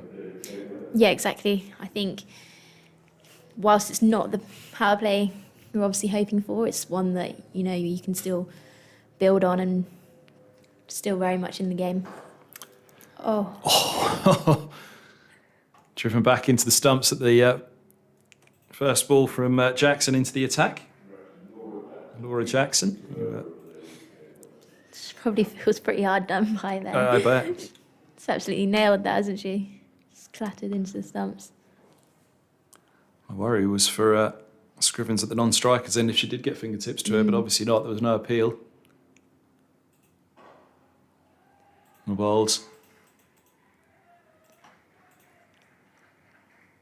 A little bit of time here now for Sunrisers. I fancy no real need to let any pressure build too much. Just keep those singles ticking. Put away a bad ball if they find it. That's sweetly hit though. Lovely from Griffiths. Moves to 14 from 17. 27 for 1. Yeah, fantastic from Griffith there. Just stood and admired it as well. I'm just waiting to see the replay to see whether it was just into the slot for her. Saying put away the bad ball. It wasn't particularly a bad ball in any way, was it? It was perhaps just a little bit into the slot, allowing Griffiths just to sweetly get that swing of the bat.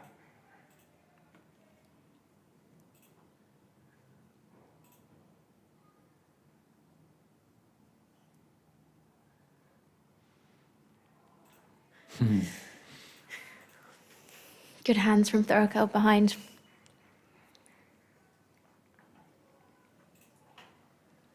It's a good tussle this between Jackson and Griffith.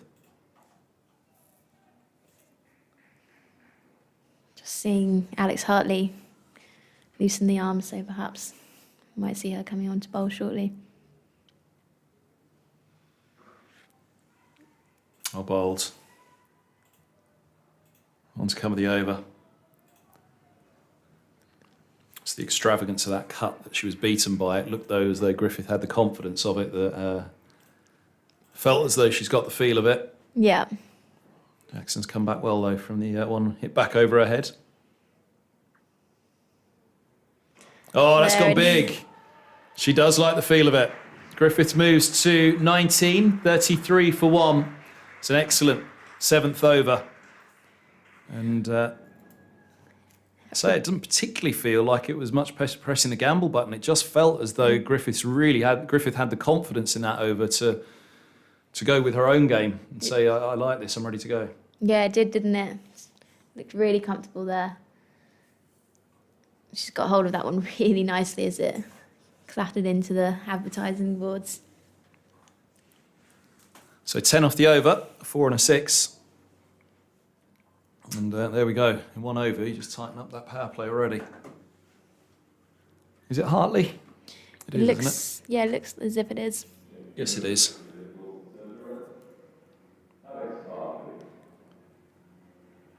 Sunglasses on from the Lynn Wilson end. So Thunder also kind of using a fair few bowlers quite early on in the game, mixing it up. Seems to be a tactic, especially in the women's game at the moment. Yeah, what did they do? They gave Cleary 2 on the bounce and Jones 2 on the bounce, didn't they? But Cross was mixed up then at either end of the power play. First and last, I think she bowled, didn't she, of the 6? So she wasn't given the consecutive ones, but as you say, a 5th bowler used already in the 8th over now. First ball for Scrivens. It feels like she's been out there for ages. Yeah. I suppose it was only the entirety of that over.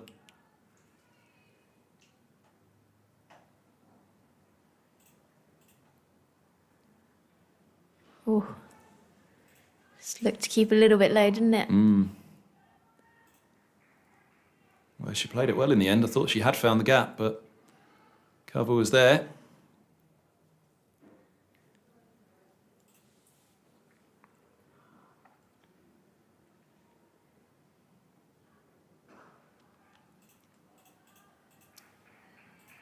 Again, Scrivens has got the time here, and that will help really with that over from Griffith as the other end to have just taken a little bit of pressure, bought Scrivens a little bit of time here. She works it well into the leg side. And she'll be allowed that time now by that last over. It's just bought her a little bit just to settle in. Don't lose that second wicket earlier. Of course, 51 was put on for the opening stand for Thunder.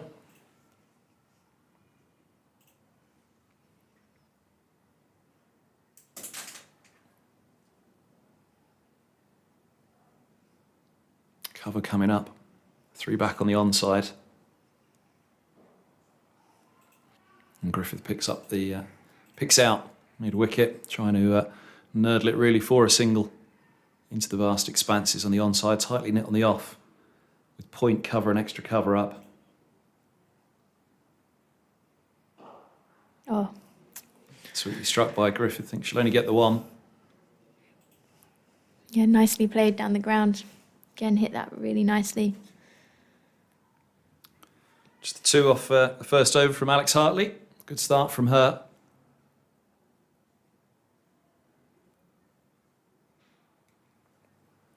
I think it looks like Nat Brown coming in to the attack. Don't think we've seen anything from her yet. Nope, sixth bowler used for the ninth over. Just orchestrating the field now with Hartley. Yeah, 35 for 1 after 8.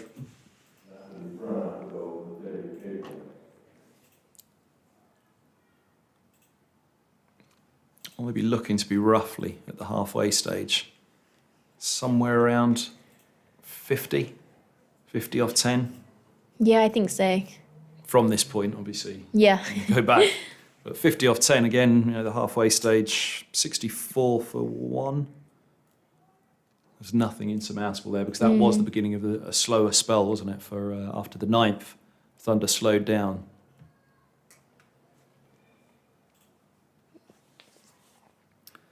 Yeah, I think the key here, just being one down. I think if you can go into the halfway stage just one down, you can kind of give yourself a little bit more to do, can't you? Onto the pad's first ball, but going down the leg side. Well, we saw that 10 off the last over from Griffith there. If at the halfway stage you were comparing 50 for 1 to 64 for 1, that's made up in an over. Onto the pads again, they'll get a leg by. Short fine leg comes up. Good from Scrivens, calling them through.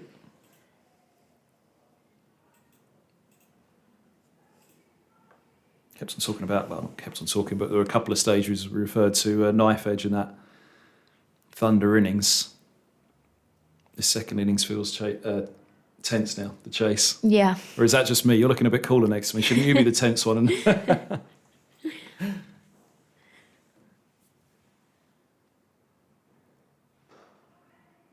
Strokes away, but for a dot ball. Amara Carr of Sunrisers alongside myself, Kevin Hand, in the commentary position for this one. Cracking little match bubbling up here at Wantage Road.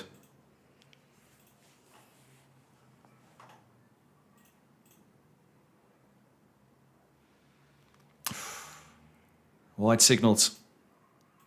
And they've run one as well. Had to scamper through Scrivens, having been called by Griffith. A couple more to the total, 38 for 1. There's been a few leg side wides now, hasn't there? I think it looks like a clear plan to kind of bowl at the stumps, just occasionally where they're just dragging it down a little bit. Sharp, but has she got enough? Yes! She has. It's gone all the way for Griffith. Moves to 27. Lovely, lovely shot again. Long on was interested for a moment. In the end, it was just a one-handed wave as the ball sailed over. And for 6. 44 for 1. This is a good hand being played by Griffith here now. 27 from 25. Yeah, Griffith really strong down the ground. Oh, that's great running. Just popped up Yeah. off, is it off mid-wicket. Yeah, I'm not sure who that is in at mid-wicket. Oh, Daniel Collins, my apologies. What threw me is I thought it said a 6 on the back. It's a 0. It's hurt Collins. Collins' hand as well.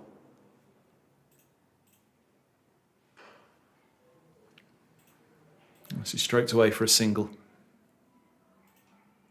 46 for 1 at the end of the ninth. And again, what we were saying, if they're 50 at the halfway stage, Sunrisers, nothing's particularly lost or won at that stage. Just it will be a big back 10 required from Sunrisers, with plenty of wickets in hand. We talked about frustrations, and you look back on an innings that the Thunder will look back on the final 9 deliveries of their innings, also the final over of their power play. At this stage, they'll be ruining a little bit, I think, those 6 extras, because, as you say, the plan's to bowl straight, but equally Sunrisers did that themselves, but very well disciplined. It's been a good bowling performance so far from Thunder, but those 6 extras I think would be grating on them at this point, because it's just alleviated a little bit of pressure, which would have been much greater at this point. Yeah, definitely. I think, like you've said there, I think it's every over or so, it's just released a little bit of pressure, hasn't it? When there's been a few dots, kind of just chucked one down the leg side. Change of ends for Jones. Picks out the fielder, Scrivens. It's backing away, trying to find that little bit of space in the offside.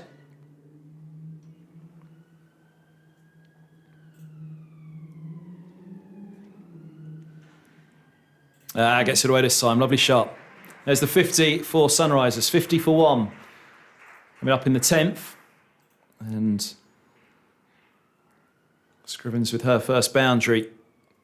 Really nicely timed, but nicely placed as well. Indeed.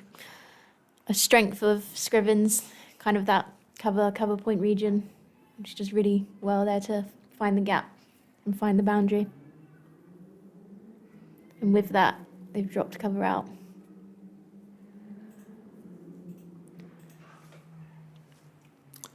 Lucky they did. Scrivens would have fancied beating the infield with that one again. Just went a little bit shorter on that occasion. Does look a little bit low from this end, doesn't it? Yeah. James, perhaps just a little bit skiddy. Yeah, I was trying to work out, when she was bowling from this end, we were trying to work it out, weren't we, what it was, where it seemed as though when she dropped short, it was like, oh, it's going to be a bit of a long hop, but it never was. It skidded on nicely, and perhaps that's what it is.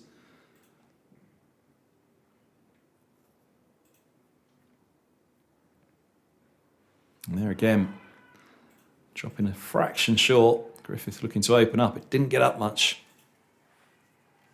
Also height-wise, I wonder for Jones, that trajectory is a little bit lower, isn't it? This one she doesn't get away with. And Griffith puts it away really nicely. Moves to 32. Little game of her own out there at the moment that Griffith is playing. 55 for 1. Yeah, really well weighted there from Griffith. Didn't try and hit it too hard, just kind of placed it through that fine leg region. Going really well.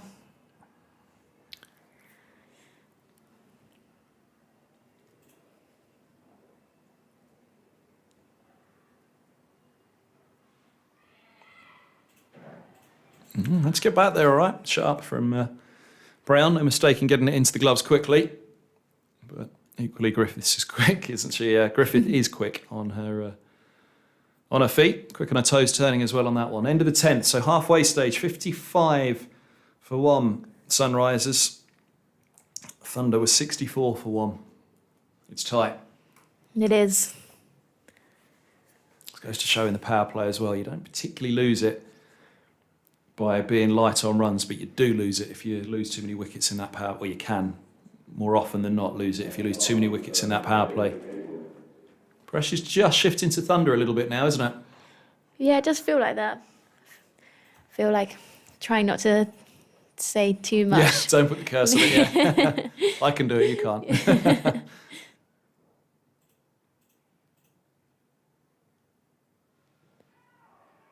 Onto the pads from Hartley, they'll get a leg by.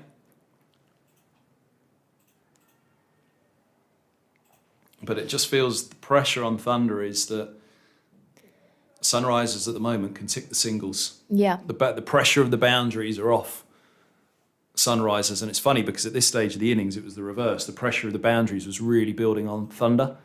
But at the moment Sunrisers can nudge it and nurdle it for a few overs now with wickets in hand, and the pressure will build more and more on Thunder.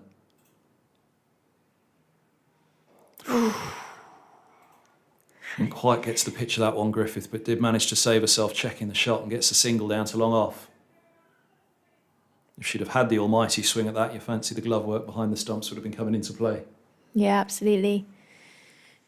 Be interesting how these two play, Hartley in comparison to Jones. Although both left arm, Hartley tends to just hold the pace back a little bit, kind of chucks the ball up there a little bit more. Whereas Jones, like we spoke about, just seemed a little bit skiddier.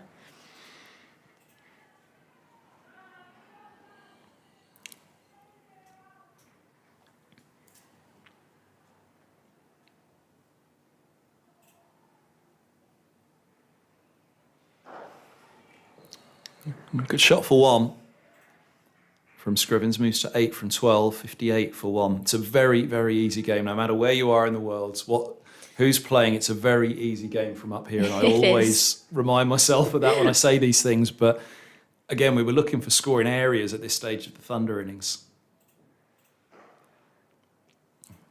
It feels for me at the moment for Sunrise, they don't need to put that pressure on themselves to find those scoring areas. The singles, of course, but the big shots, this partnership could really put Thunder in a lot of trouble.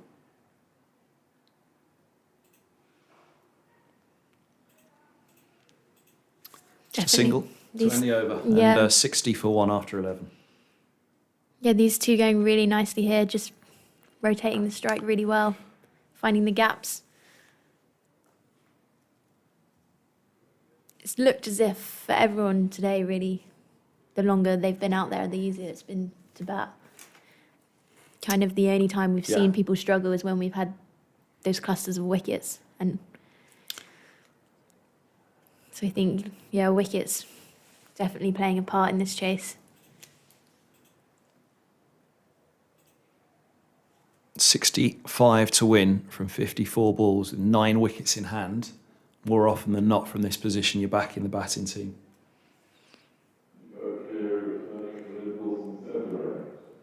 Required rate of 7.2. It's nothing to be afraid of, is it? Current run rate 5.5, and that's recovering from a start that the Sunrisers built into.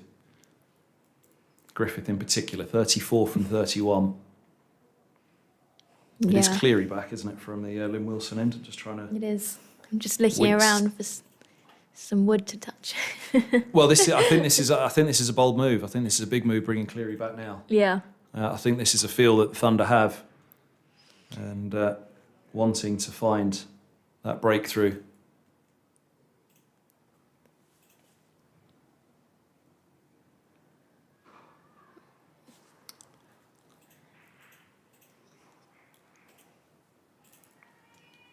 It was just off, perhaps just off the inside edge a little bit, but gets the 1.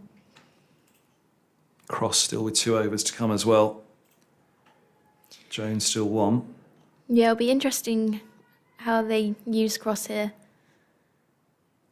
and her experience. I say the interesting part might be get through this over, still 1 down, and it's only once Cleary's bowled out. Do they have to turn to Cross to try and make this breakthrough?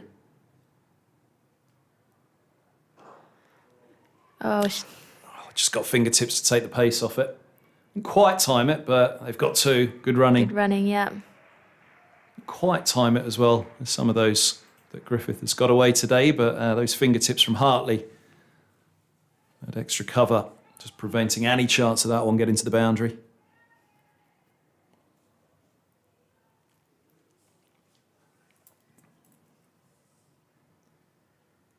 Just to change the field here, bring 3rd into the ring. And looks like mid-on's gone back.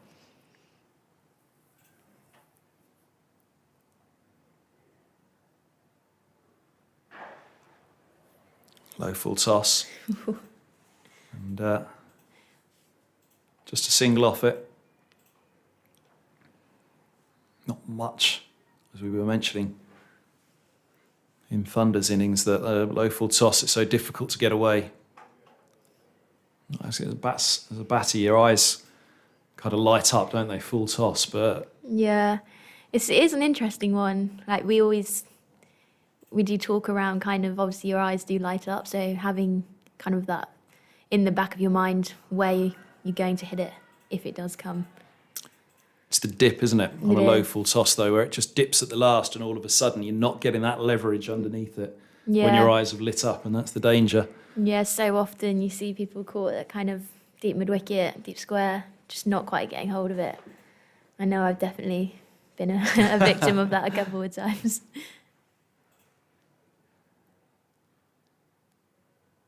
Pace off from Cleary, a little inside edge, rolls down the pads and into the offside. Good running. Great running. From Scrivens.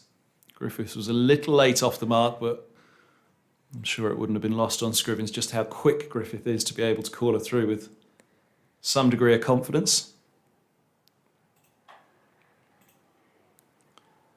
Boundary off this last ball, and for the first time in the innings, Sunrisers will be ahead of Thunder at the comparative stage.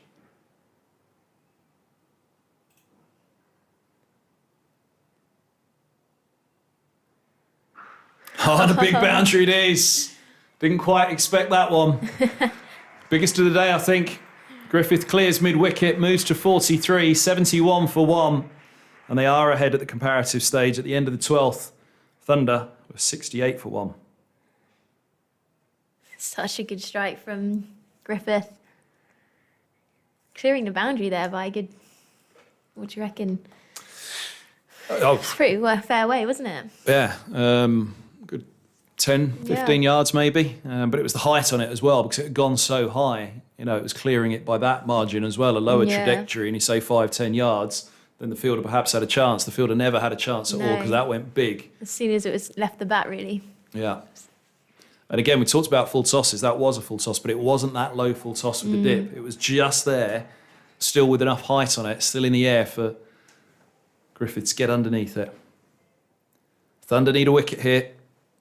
Can Hartley find?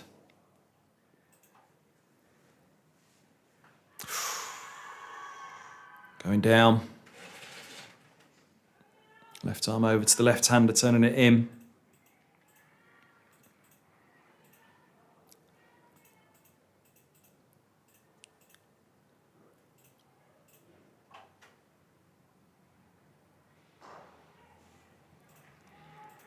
Quite get it. Scrivens might think about 2, but a single it is. I thought she was there to the pitch and it was going to go over mid-off, but just opened the face slightly in the end. Out to deep cover.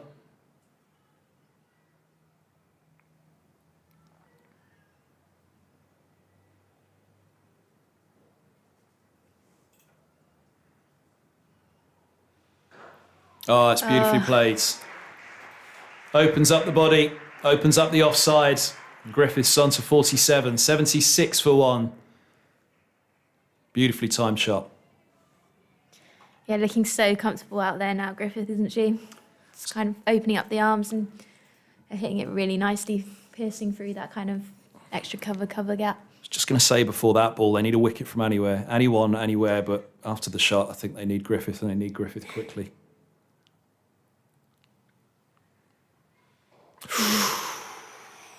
Very nearly had her. Leading edge into the offside, doesn't carry to Natalie Brown. Looking towards the onside, her head quickly snapped nervously to the off, but she was safe on that one, Griffith. That's what she was thinking about, but it's just a gentle nurdle through square for a single. On to 48, on to come the 13th.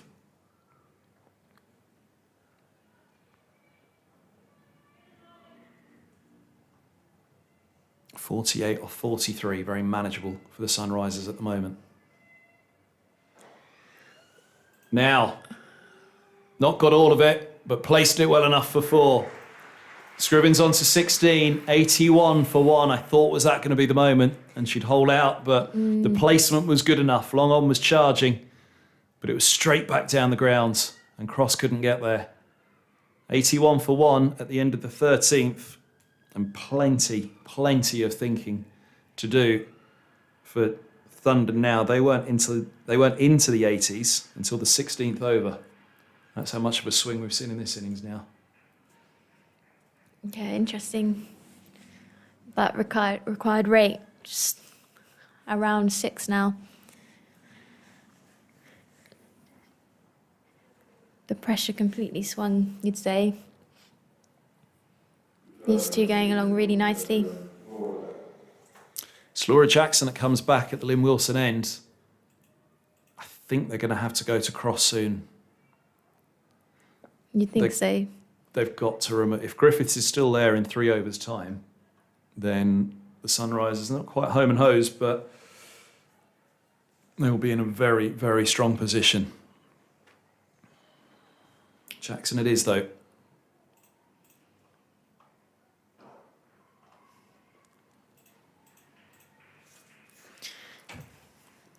10 Jackson went for off her first over.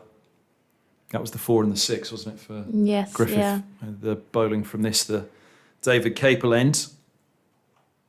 Again, as we were saying,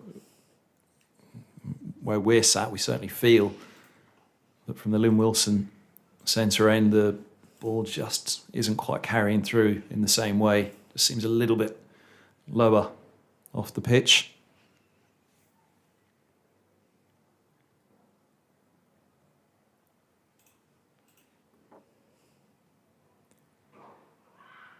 Bowled. Yeah, Thunder at that really tricky stage now where, you know, we've managed to get that rate around the 6-7 mark. So ideally, you don't want it to be easy just knocking those singles around, but equally a boundary and over, and it's pretty easy pickings. I think she got bad net, just a single taken to the, what was it? No bad involved. Scrimmage is either agreeing or saying I hit it into the leg. That was my first instinct. It was a bottom edge into the body and rolling down to short fine leg, but we were in no position to judge.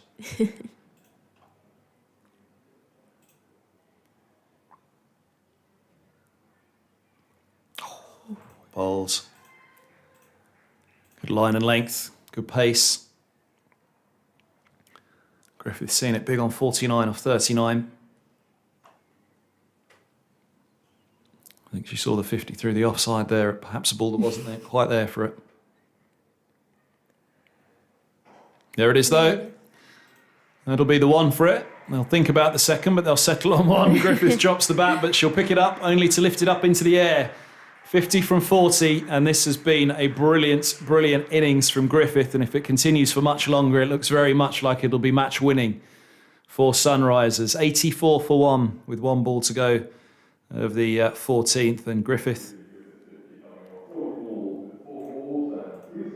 4 4s and 3 6s. There you go, my work done for me by the PA. It's exactly the stat I was looking up as he announced it, Terry Blake next door. 84 for 1.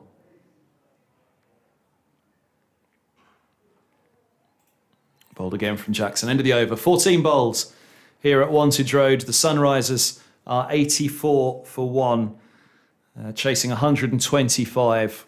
So 41 required after the last 36 deliveries. Griffith 50 off 40. Scriven 16 from 22. An outstanding partnership between these two. And well, this innings from Griffith, it deserves to be match winnings. A match-winning innings from the quality of it, and whether it will be though, that still has to be decided. Yeah, really pleased for Griffith. She's batted really, really well today. Showed really good intent with the bat. Found the boundary on numerous occasions. Just really deserving of that match-winning performance, you feel. But we won't speak too soon. Oh, dude, I think we can say she deserves it if it does happen, but it might not be. And one of those that Thunder will look to prevent it is Cross. Nicely nudged single. First up in the over. They had to bring Cross back now. Absolutely had to. There was no time left for it. And I think she'll probably have to bowl out at this stage, which is the gamble that Thunder will have to take. Bowled the first and the last of the power play.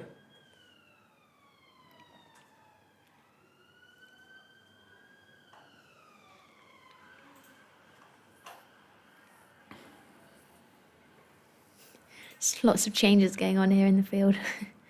Yeah. Still that left right hand combination. Right arm around to the left hander, packing that onside.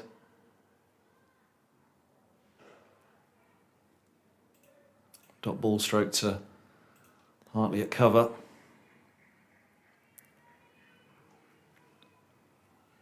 Again, this is the difficulty for Thunder though, that Scrivens can just drop the single happily into the onside. It's all they need to do at this stage.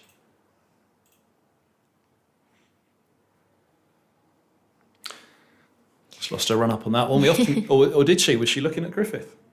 Or was that just an afterthought? I think she lost the run up, didn't she? Yeah, I think it's just an afterthought. The afterthought looking at Griffith. You often talk about a bowler to go after. When you're batting, say, right, this is the over, this is the bowler. There's also a bowler not to go after. Oh, but then if you see it, you see it. And Scrivens scored that one. She moves to 22. 91 for 1. That was an outstanding shot by Scrivens. It was, just as we were saying.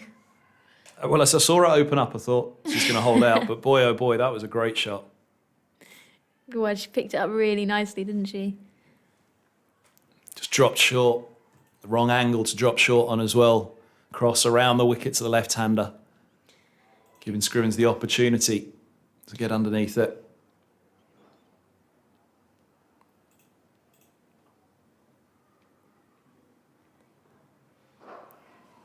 That's well played. Drops the single into the onside. Again, the angle was there for it. Right arm around to the left-hander. It's almost an easy single just to drop that one into the onside then, but that's the pressure that Thunder are under at the moment. They need to find wickets desperately. 33 needed from 32. 92 for 1. It's a very, very good position for Sunrisers.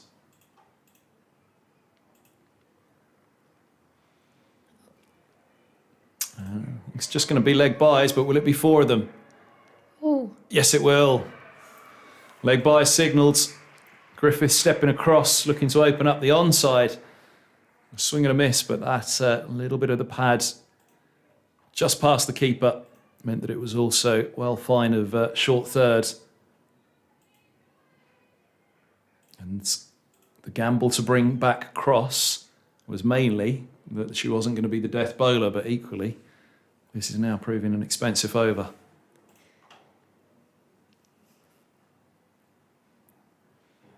Oh, bowls, big appeal, but going down. Right up there into the block hole, and Griffith was beaten. Trying to work into the leg side. 96 for 1 it is at the end of the 15th. And keeping their heads now, Sunrisers are close. Absolutely. I was just looking at that rate, actually. It's just dropped below 6. 12 off that cross Yeah. over. Albeit 4 leg byes, but nonetheless, that's 12 runs on the board off an over that was a gamble to bring her back, not because there was a chance she'd go for 12, but because she wouldn't be there to bowl more at the death. But again, I think they've got to bowl through now with Cross. They've got to give her another over and see if she can make the breakthrough. Hartley back to the end she began from, the Lynn Wilson centre end. None for 16 off 3.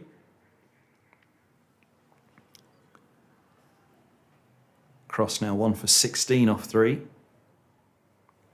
Jones has still got an over to go, none for 16 off 3. I'm just looking at the most economical.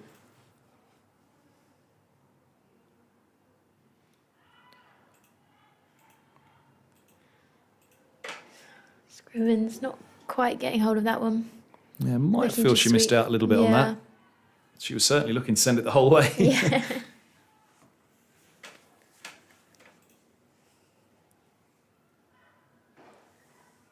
Doesn't miss out on that one.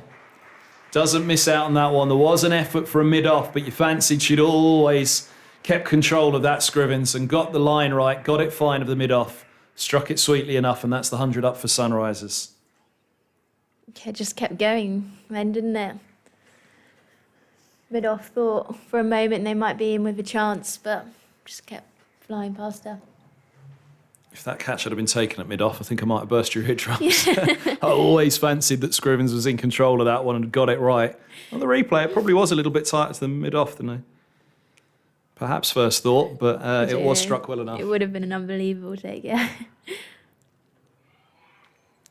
Hartley looked a little bit disappointed that she didn't take it, but it did look like a very difficult chance. Yeah.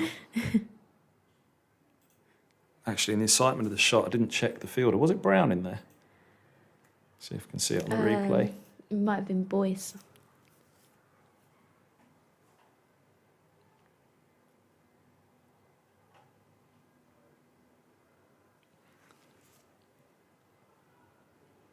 $101 for 1.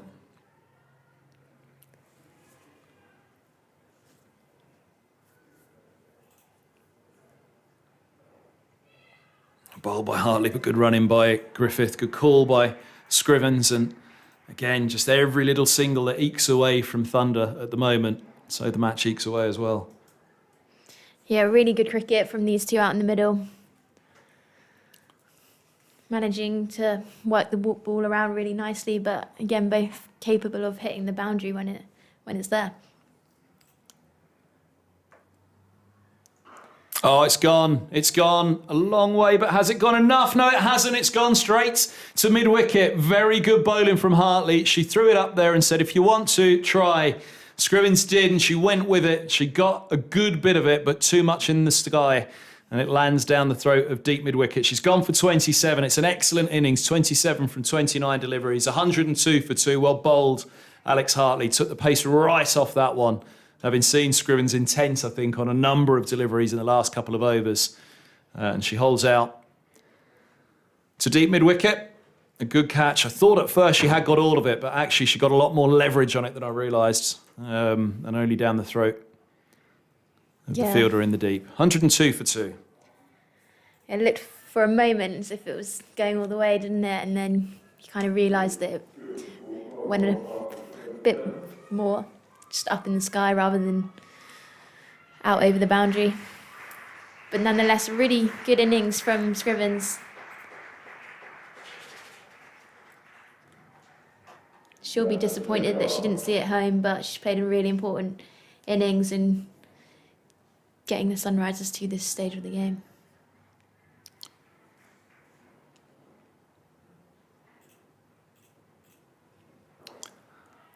Well played. 102 for 2. And It's Joe Gardner who's come out to the crease. yep. Gardner, the new batter, who again bowled crucially that final over, which went for just the 3 runs. That, like the end of the power play, that 6th over that I think also only went for 3 runs, didn't it? The last over of the power play and the last over of the innings, both going for 3 runs. They look very, very crucial right now. We mentioned we'll look back on moments, and certainly that power play one and the end of the again, it wasn't just the last over; it was the last 9 deliveries of the Thunder innings. They were the 2 moments where you just thought they didn't quite press home potential advantages. It's going to be Jackson switching back to the David Capel end for the 17th, so it won't be Cross to bowl out. Whether that was aided by the wicket, the decision for Hartley not to go with Cross again. 23 required from 24. You still feel it's Sunrisers' game to lose at this point.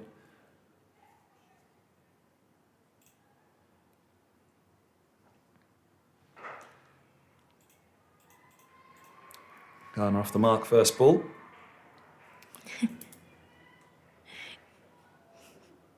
Joe Gardner, originally a Northants girl. Just heard her get a big round of applause. Again, it's been good in here today, hasn't it? The crowd, it's been a really engaged crowd as well, and rightly so, because it's been a fantastic game of cricket. Shots. Goodness me, that was dismissive from Griffith. She moves to 56, 107 for 2. That was pretty nonchalant. It was. Stand and deliver stuff, wasn't it?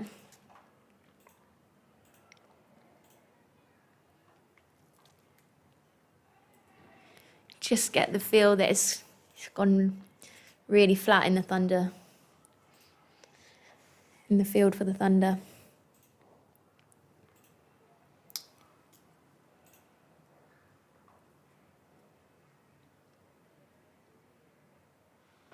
Oh, goes again. Really, really good cricket from Griffiths. A wicket falls at the other end, but when you talk about trying to win it in the 19th, Griffiths almost trying to win it in the 17th here. 111 for 2, 14 required from 21. We talked about it being a match-winning innings, or an innings worthy of winning a match. Wouldn't for a moment suggest she's doing it all on her own, but she's certainly powering a team home here at the moment. Yeah, it's been fantastic innings from her.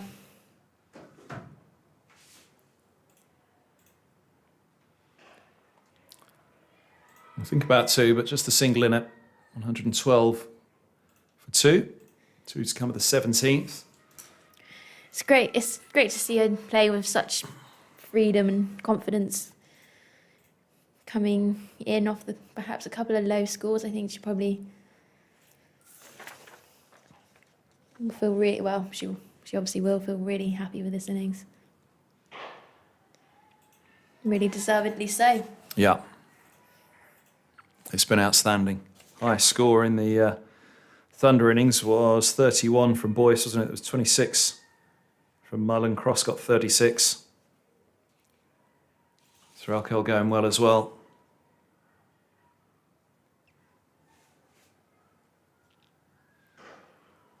Oh, got away with that one slightly at the end of the over, but it was a good comeback in the over from Jackson.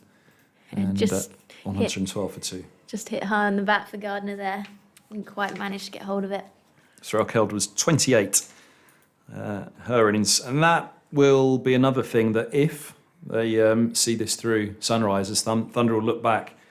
There's 4 starts there. Boyce 31, Mullen 26, Threlkeld 28, Cross with that brilliant 26 really coming in down the order that gave it the jolt again. But that not one of them went on to a 50 to dominate the innings in the way that Griffith has done here, which again after a slow start it's marked the innings. It's just been dominant really all the way through from those first 3 overs when her and Datani had a look. Yeah, absolutely. I think we touched on it earlier. Just kind of felt like you had those after the start they had. You then had a fairly consistent, regular wickets occurring throughout the innings that didn't really allow anyone to kind of go on and cash in.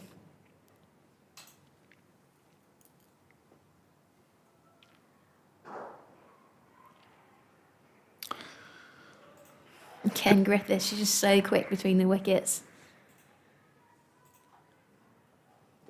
Cleary's last over, the 18th. I think the 19th has to go to Cross now, doesn't it? Just to see if Cleary and Cross, the opening pair, can see it out.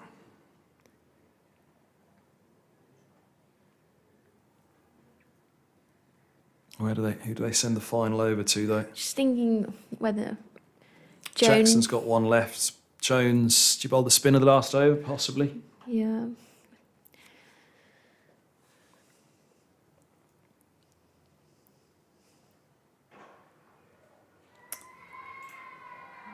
I think probably the point. Oh, yes, no. Thought about it. That would have been a bad way for Griffith to go, although it was Gardner that would have been running to the danger end. I think the point is for Thunder, it doesn't really matter who bowls the 20th, because if it gets to that point in the 20th, the game's already won by the Sunrisers. They've got to go with Cleary now. They've got to go with Cross next and see if they can somehow force a mini collapse that just puts pressure on that final over for whoever's bowling it.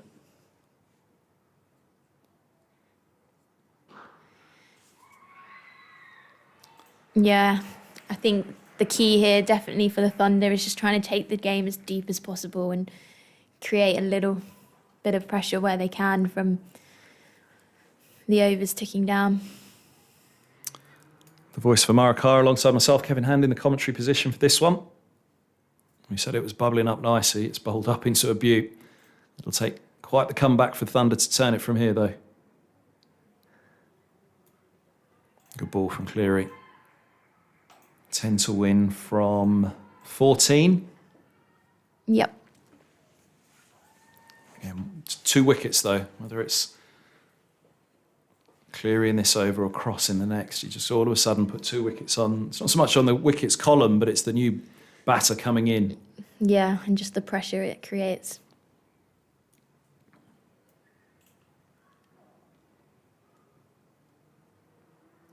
Oh, swing and a miss from Gardner. Big swing from Gardner.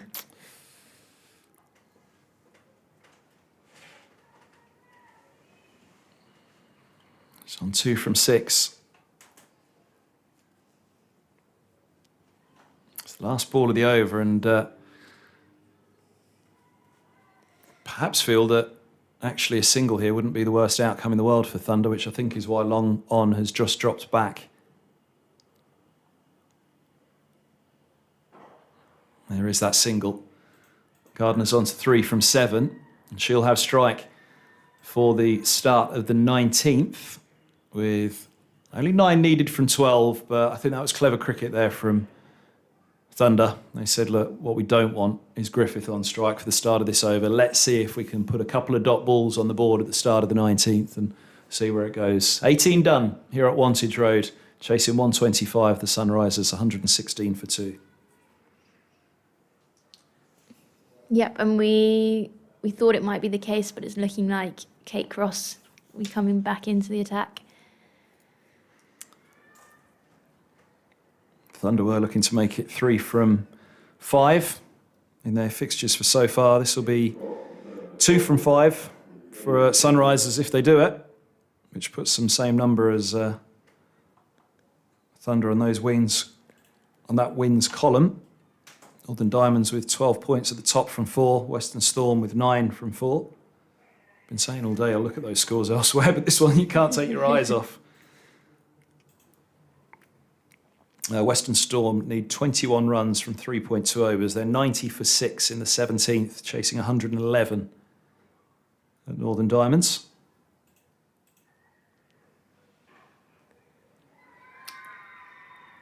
Cross as expected. And a single first ball, so it does get Griffith onto strike. This is the big matchup, isn't it? Cross to Griffith.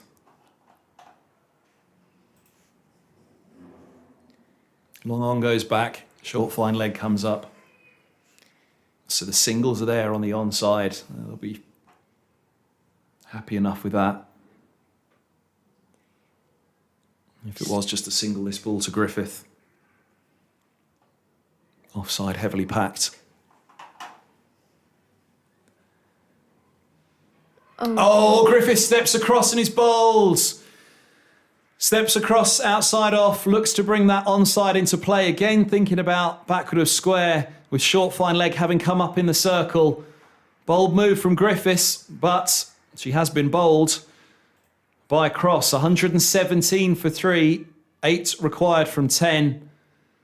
And a huge, huge wicket right at the last. A magnificent innings from Griffiths, 63 from 51. It should be match winning for Sunrisers, but it won't be Griffiths seeing it over the line if it is to be the Sunrisers that get there. Yeah, really well bowled from Cross, right on the money, but taking nothing away from Cordelia's innings then. She played an unbelievable innings there, hasn't she? She has been a brilliant innings. Brilliant innings. She's disappointed with the way it finishes. But rich applause from everybody. She's entertained everybody here today with that innings. It's been an outstanding game of cricket throughout, but that has been what should be the player of the match performance, really. However, if Thunder win this, then that means something special's happened in the last 10 deliveries. Will it be Cross to provide that something special? Miller, the new batter, out to the middle. And she'll be facing Cross. Well bowls, 8 to win from 9. This is what we talked about. Big over this, isn't it? Couple of wickets. There are also a couple of deliveries down that no runs are scored. You then throw another couple of dot balls and there is the chance for Thunder to strike.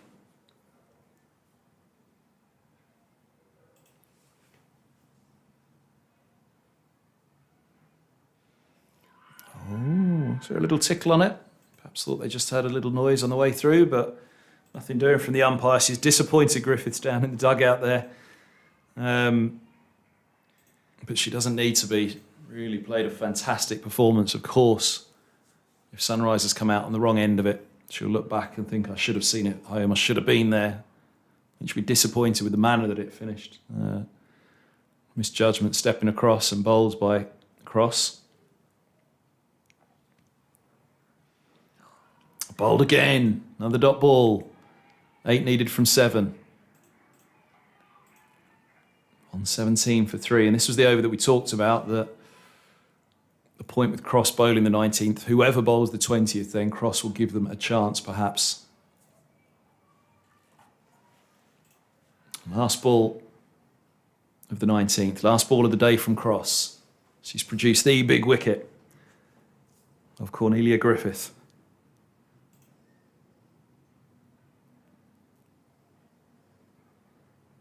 Oh, takes pace off down the leg side and they're going to run her wide. Hangs her head backwards, cross, and again. She's heard and she knows it. Just started to turn the screw at the end of the innings. A couple of runs and now another ball to bowl. 6 to win from 7. And you feel for Cross there. You don't want to see someone losing it in a way like that it was a mistake. But Cross will know she'd given her side a great chance. They still have a chance. But this makes this final ball even bigger now.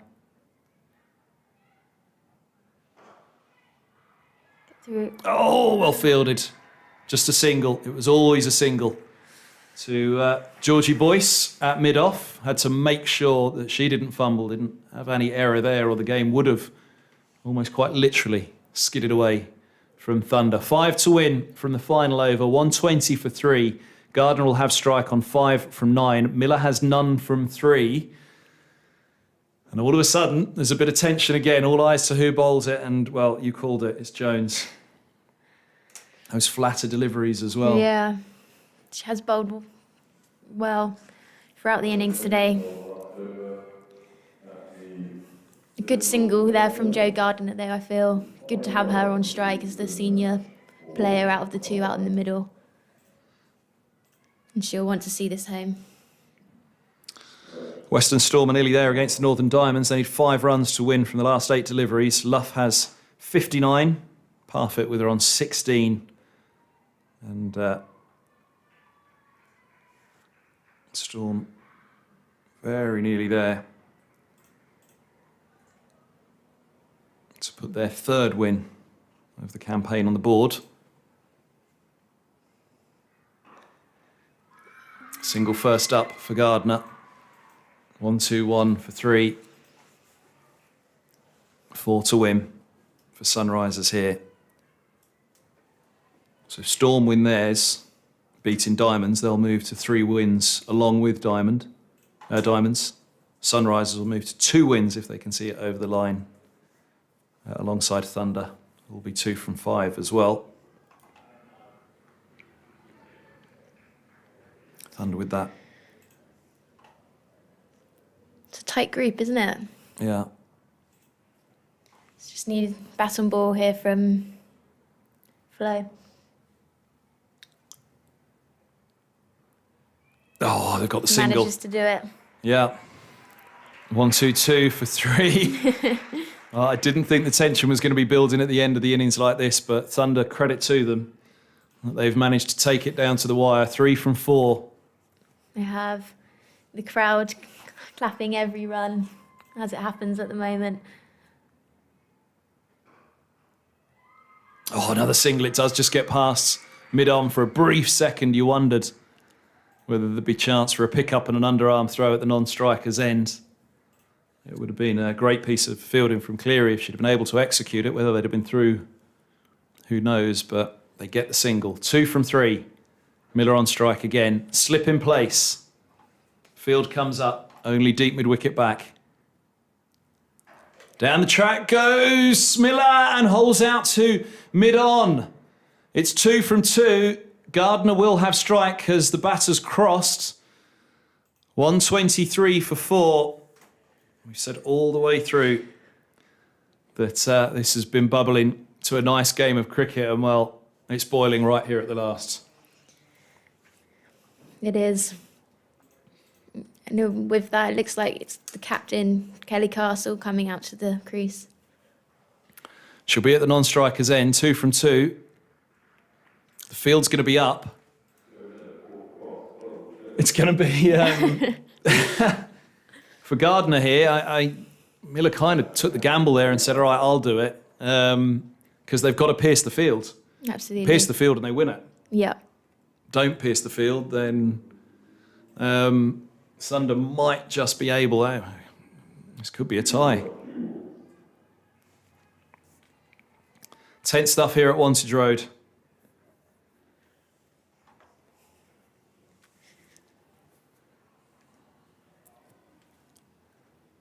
So everybody in on the one, apart from kind of a deep mid-wicket, kind of round at cow sort of area. Slip is dropping back. I think that's a clever move, isn't it, at this stage? I think so. Gardner on strike as well. Gives herself room. It's a dot ball. 2 required off the last ball to win. Oh, goodness me. Gardner looked to give herself room. Amara Carr, Yeah. So. what can you say? It's speechless stuff here at the end. The Sunrisers looked to have it all the way through. There was one final throw of the dice for Thunder, bringing back Cleary early, bringing back Cross early, and giving the chance in this final over for Jones. And it goes down to the last ball. A wonderful game of cricket here at Wantage Road in the Charlotte Edwards Cup. It's going to be cruel, this. Whoever loses this, it's going to be cruel.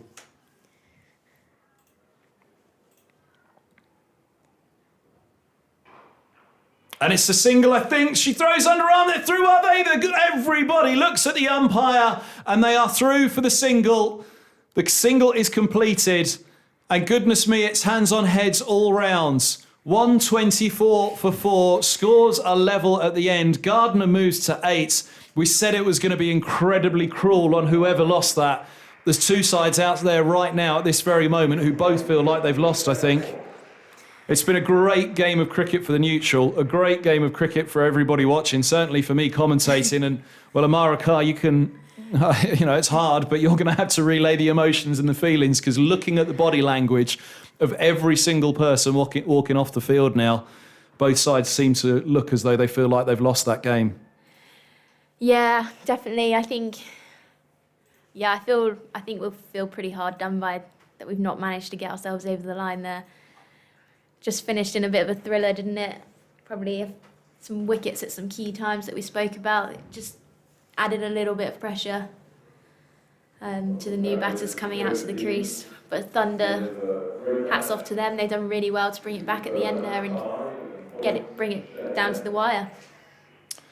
And points shared here at the end. Hats off to Thunder for seeing that back at the end there, to bringing it back. An amazing turnaround, really. But thoughts to Griffith, really. That wonderful 63. She dragged herself off.